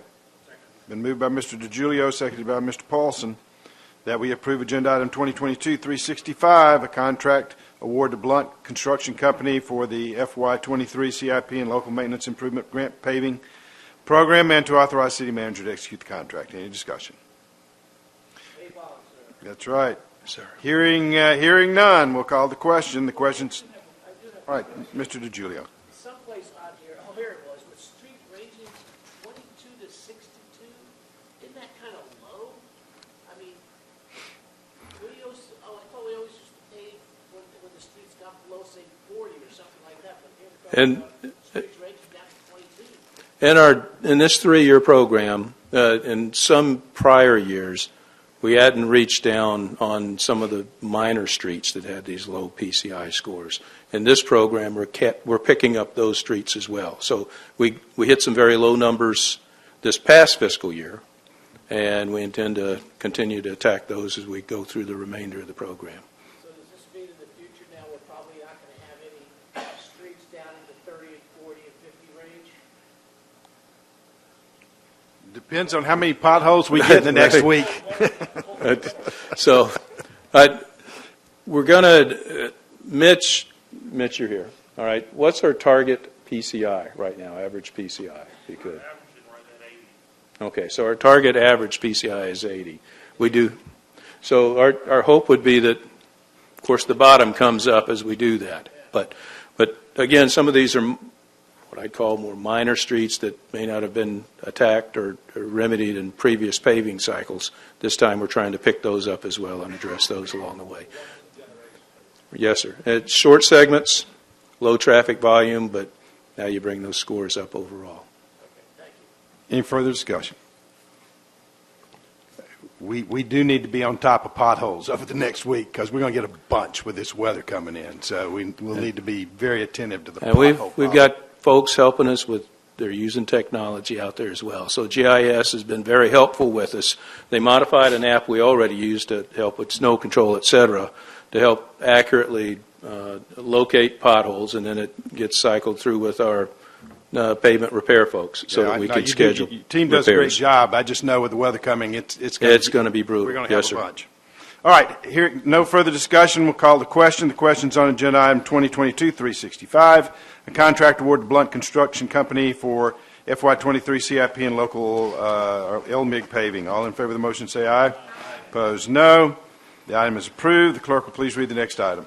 Agenda item 2022-366, consideration of approval for the mayor to sign the application signature page and cover letter for submittal by Public Works to the Georgia Department of Transportation for the fiscal year 2023 Local Maintenance and Improvement Grant, presented by Public Works Director Marty Martin. Mr. Martin. Mayor and council, again, in the interest of helping to pay the bills for the capital repaving project. In this case, GDOT on an annual basis offers a fair share, so to speak, of local maintenance improvement grant funds to city streets or to cities, municipalities, based on the centerline miles within each jurisdiction. Our calculation for this year entitles us to some $974,708.56 to make use of that grant, the LMIG. The city needs to agree to at least a 30% match on top of that. You see already we've approved a $6 million capital paving program for the year. The match required, at least in this GDOT report, would say that we currently would recommend $1,340,454.97 in streets to be repaved within that FY23 program that we just discussed in order to meet the GDOT threshold for 30% match and qualify for the LMIG funds. The streets proposed: Balmoral, Glen Arrow Road, North River Parkway, North Green Drive, and Roberts Drive. 5 relatively large segments distributed across the city that we have relatively high confidence that we will be able to repave those this year, as in we see no upcoming utility projects or anything else that would get in the way of the repaving on those street segments. So with that, staff would recommend that Mayor and Council approve the list of streets for the LMIG application this year. And with that, then the mayor can complete the applications. There's a cover page and a memo update that we submit to GDOT as well. Those are due by the 1st of February in order to qualify for LMIG funds this year. You've heard the report of the Public Works Director. What's the desire of council? Mayor Paul. Dr. Kelly. I move approval of agenda item 2022-366, approval for the mayor to sign the application signature page and cover letter for submittal by Public Works to the Georgia Department of Transportation for the fiscal year 2023 Local Maintenance and Improvement Grant. Have pen will travel. Do I hear a second? Been moved by Dr. Kelly, seconded by Ms. Mueller, that we approve agenda item 2022-366, approval of the mayor to sign the application signature page and cover letter for submittal by Public Works to the Georgia Department of Transportation for the FY23 LMIG grant. Any discussion? Mr. Paulson. Marty, real quick, how confident are we that we're going to get the 974,708. Is that the official number? That's the number, yes, Okay. sir. So that's Thank you. our understanding from GDOT. That's the number. Any further discussion? Hearing none, we'll call the question. The question is on agenda item 2022-366, approval for the mayor to sign the application signature page and cover letter for GDOT's LMIG program in FY23. All in favor of the motion say aye. Opposed, no. The item is approved. The clerk will please read the next item. Agenda item 2022-367, consideration of an amendment to the City of Sandy Springs FY23 budget to allow the transfer of funds for the T9100 Bridge Maintenance Program, presented by Public Works Director Marty Martin. Mr. Martin. Mayor and Council, this is a concept you may have heard just a moment ago for a paving program. Now I'm going to translate it to a bridge maintenance and repair project. In this case, the city did bid and receive bids for its FY23 bridge maintenance program. And as a result of that, the lowest, most responsive and responsible bidder is Masana Construction in the amount of $1,684,439. Our current funds available in T9100 bridge maintenance account total only $1,643,575. It's therefore, the staff recommends a budget amendment to increase the overall budget available within T9100 by $50,000 from available unobligated funds in Public Works contractual services so that we can award this contract. You've heard the report of the Public Works Director. What's the desire of council? Mayor Paul. Ms. Rochelle. I move that we approve agenda item 2022-367, an amendment to the City of Sandy Springs 2023 budget to allow the transfer of funds for the T9100 Bridge Maintenance Program. We have a motion by Ms. Rochelle. Do I hear a second? Second. Been moved by Ms. Rochelle, seconded by Mr. Paulson, that we approve agenda item 2022-367, amending the City of Sandy Springs budget to allow transfer of funds for the T9100 Bridge Maintenance Program. Any discussion? Hearing none, we'll call the question. The question is on agenda item 2022-367, the amendment to the City of Sandy Springs budget. All in favor of the motion say aye. Aye. Opposed, no. The item is approved. The clerk will please call the next item. Agenda item 2022-368, consideration of approval of a contract award to Mansana Construction Company, Inc. for the FY 2023 bridge maintenance and repair services, and to authorize the city manager to execute the contract, presented by Public Works Director Marty Martin. Mr. Martin. Right, Mayor and Council, in this case, using the Georgia Department of Transportation's most recent bridge maintenance and repair report, plans and bid schedules were developed under contract by our hired bridge design and management consultant, AECOM. The city issued that invitation to bid for bridge maintenance and repair services on October 19, 2022, with a pre-bid conference on November 4, 2022. 3 bids were received on November 17, 2022 as follows. Masana Construction Company, $1,684,439. E&D Contracting Services Incorporated at $1,763,274. And M&J Construction Company of Pinellas County at $3,515,703.40. The bids received were evaluated by staff, and on review, staff recommends that the contract be awarded to Masana Construction as the lowest, most responsive and responsible bidder. Our in-house estimate for this work, based on previous bids received over the years, was at $1.4 million. So with that and adequate funds within the account now, T9100, staff recommends award of this bridge maintenance and repair contract. You've heard the report of the Public Works Director. What's the desire of council?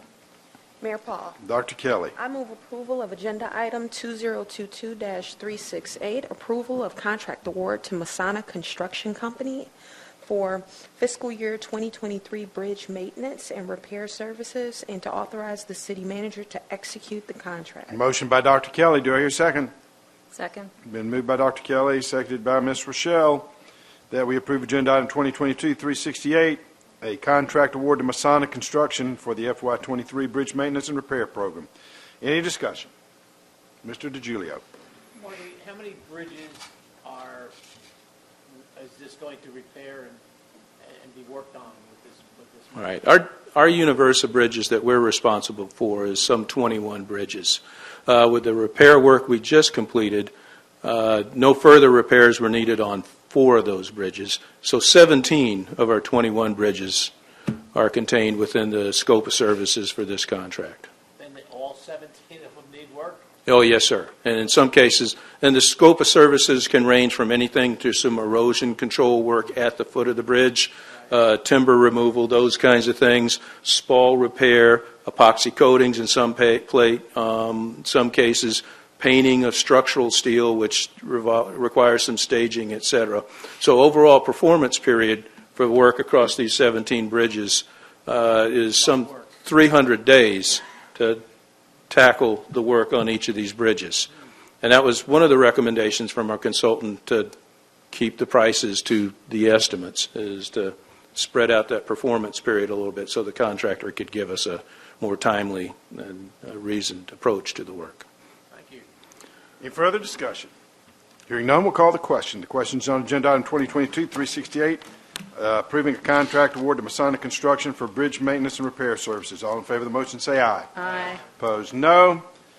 The item is approved. The clerk will please read the next item. Agenda item 2022-369, consideration of approval of the settlement and dismissal of the lawsuit by the city against A1 Construction Company and Granite Surety Company to authorize the city manager to execute the same for other purposes. This is presented by City Attorney Dan Lee. Mr. Lee. Mr. Mayor and Council, Colonel Martin is a long act to follow. Whether it's a good one or not, I don't know. This case involves the much talked about Brandon Mill Sidewalk project. That many of you remember the list of complaints that came from the poor workmanship. This project was started some time ago, a bid price of $1,014,000. After only paying the contractor $110,000, staff made a very wise and crystal ball-like decision to remove the contractor because of safety concerns, complaints by the general public, and just overall poor performance.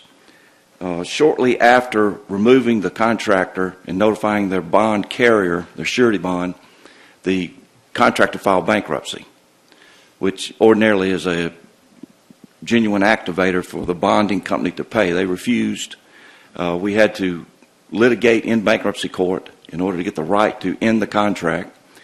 After prevailing there, we were authorized by this council to file a lawsuit in January of 22 to try and collect the full amount. The bond carrier was given the right under notice, because they had a right under the contract to bring a contractor on board that was approved by the staff. They failed and refused. Staff rebid the project. The new bid came in at $466,000 over what was left in the contract. The contractor began work. The litigation proceeded. Offers were made. Offers were declined.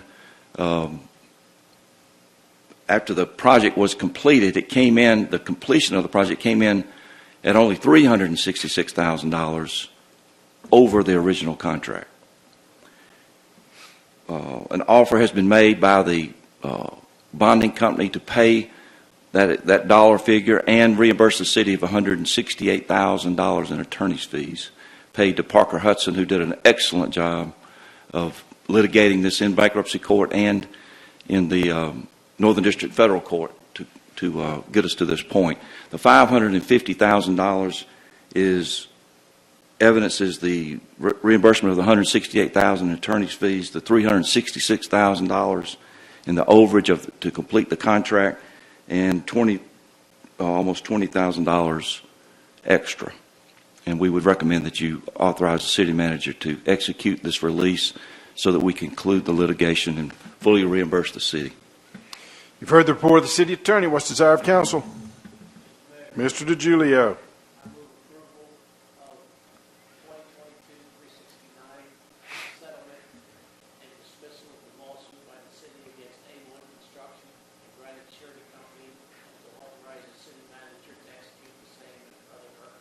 I have a motion by Mr. DiGiulio. Do I hear a second? Been moved by Mr. DiGiulio, seconded by Mr. Paulson, that we approve Agenda Item 2022-369, the settlement and dismissal of the lawsuit of the city against A1 Construction and Granite Surety Company. Any discussion? Mr. DiGiulio. Dan, Granite Surety Company at first refused the whole thing. They said, take a hike. Do we keep, and maybe this is a question for both you and Marty, do we keep lists of surety companies that we don't want our contractors to use? Because, I mean, this 166, I mean, not to say anything bad about attorneys, but it seems like this $166,000 was just most of it, because they would still have to appear before the federal bankruptcy court. Most of this money was just totally wasted. Do we keep lists and let our contractors know that we don't accept surety from people like Granite Surety Company? It would be my recommendation that we never take a contractor who has Granite Surety. This was one of the worst cases I've ever seen. The bankruptcy, most of the standards we use in these contracts we get from GDOT. GDOT has a basic standard that if the contractor becomes insolvent, they can't do the job. And one of the rules in this business, and the director and I have talked about this, if you can get a surety bond, then you've passed the test of solvency. So not only did they act in bad faith afterwards, they were negligent in the beginning to sell this bond to this contractor. So to answer your question, yes, that name will resonate through the building for a long, long time. Thank you. Any further discussion? Hearing none, we'll call the question. The question is on Agenda Item 2022-369, approving the settlement and dismissal of the lawsuit by the city against A1 Construction and Granite Surety Company. All in favor of the motion say aye. Aye. Opposed, no. The item is approved. The clerk will, well, we're going to mayor and council reports. We're still dealing with Lost. I think we'll conclude it tomorrow. My understanding is Chairman Pitts will sign it in the morning, and they will ferry it out to here, and I will sign it, and then it will go down to Mayor Dickens, and he'll sign it, and then it goes to the Department of Revenue and will be done. So I hope that's what transpires tomorrow. We've had a lot of stops and starts. Some of you probably saw some media reports about a signing ceremony in the Central Library last week. Unfortunately, because of some continuing issues, Chairman Pitts was not there to sign, so we basically ended up signing a blank piece of paper, but I think we'll finally get it done tomorrow. We're expecting the coldest weather in about 5 years this weekend. And we've got people who are out in the cold, some of our homeless people, and I hope that our first responders will be out looking and keeping watch on those folks. And then secondly, I'm going to urge our churches and synagogues to consider opening their doors for warming stations for this weekend, to provide an opportunity for people to come in. Hot weather is tough. We know that when the weather gets up into the upper 90s and the hundreds, people suffer. But in cold like we're going to have this weekend, people die. And so we need to make sure that we're doing what we can to be able to provide some shelter. And we've done this in the past. When we had the Snowmageddon, I'd been mayor for 3 weeks, and I was on. First time I'd really used Facebook, but used Facebook to get our ministers and rabbis to open their doors to people who were stranded on 285 and other streets, and they've stepped up and done that for us before, and I'm urging them to consider doing that again this weekend in case we have some people where we need to get out of the cold weather and into some kind of shelter. Mr. Baumann, I know you had something about a death in our city family, so let me recognize you to do that. Yeah, Dan Blankowski was a DJ at several of our events, the Lantern Parades, and I only knew him through that. died unfortunately may have had a medical condition in a car accident the other day, and he was had a crazy presence on Facebook. He was involved, I think, with the Savannah Bananas and wore wild outfits. But then I called Eden about it on Saturday morning and learned tragically that his wife works here and works with you, Tony. So I know our condolences go out to her and their family, and if there's anything, obviously, we can do. It was really sad to hear about that. I have something else, too, if you don't mind. All right, go ahead. I wanted to ask, since we had talked about, we were talking about the park earlier, is Dave still here? Is Dave gone? Dave. Hey, Dave, just stay there. Are we making progress on the marquees? Yes, sir, we are. Just what's an ETA on seeing, because that was 3 months ago. Are you all getting proposals? We are getting proposals for the screens. We're having an issue with the boring right now because we got to get electricity to those flower pots out there. Okay. So that's our biggest. We can't get over the cost right now. Okay. I'm trying to get electricians are very hard to get in right now. Okay. I'm trying to get other proposals. But you're going to come back to us with size and yes, sir. Look. Okay. Then the other thing, Mayor, we talked extensively earlier, and it's getting late. It's still on the minds. And I don't know that we do anything, but I hope we will at least have a conversation about the topic earlier tonight. And it was great to have DNR. Thanks for bringing them. That really helped to hear from them and the citizens. Normally with a topic like this, we would have followed that with some conversation of if there was a consensus to do anything. I have no idea, but maybe now is not the time. We'll just take it up in the beginning of the year. Looks like the hunting season is going to be just about over anyway. So hopefully we'll look at that sometime early next year. All right. Anybody else? All right. Any staff reports? Just very quickly, Mayor, we are convening our emergency management and weather response team tomorrow morning. We'll be pushing out some information for everyone. Your point about how cold it is very, very appropriate. It's going to be 20 to 35 degrees below normal here. While they're not forecasting snow, there is a possibility of patchy black ice. We'll make sure that we have spreader trucks that are out and about.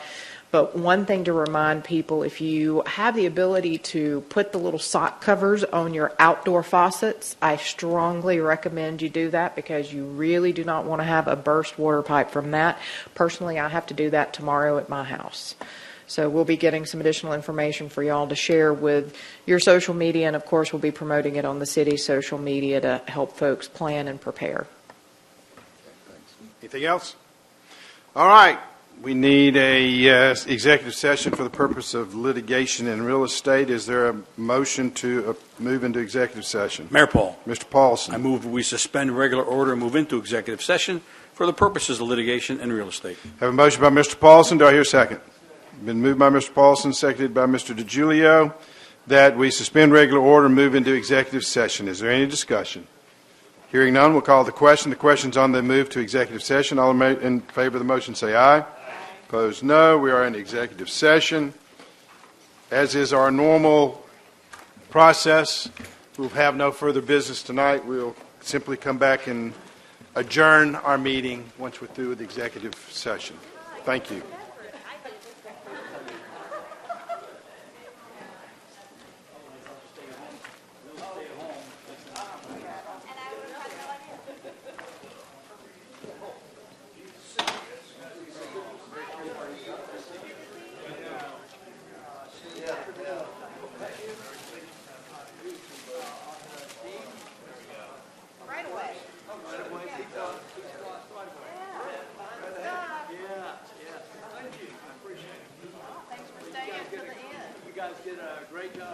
Oh, thank you. Appreciate that. I'm with you on the socks for the outdoor. I got to do the same thing. Thank you.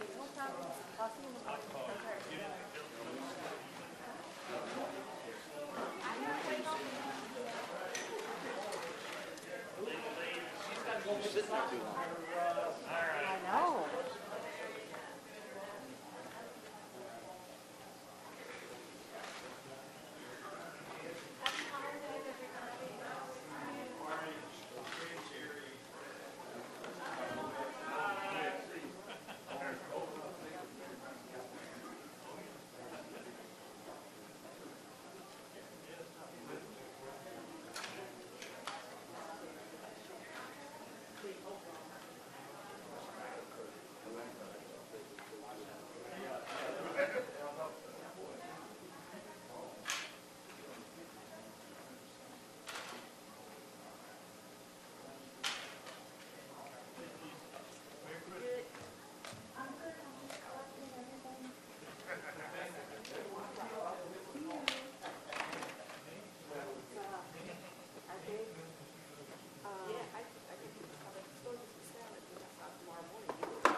Where's my mover?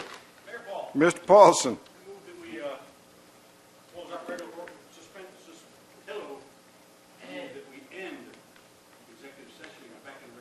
We have a motion by Mr. Paulson. Do I hear a second?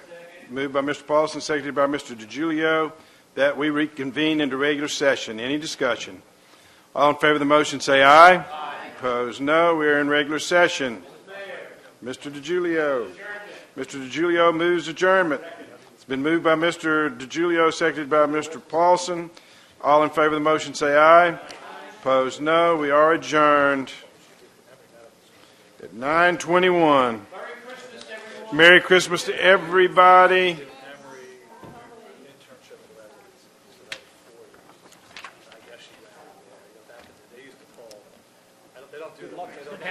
Yeah, I know. But as I say, what will work on there is if you actually just use a trouble light. I've got it.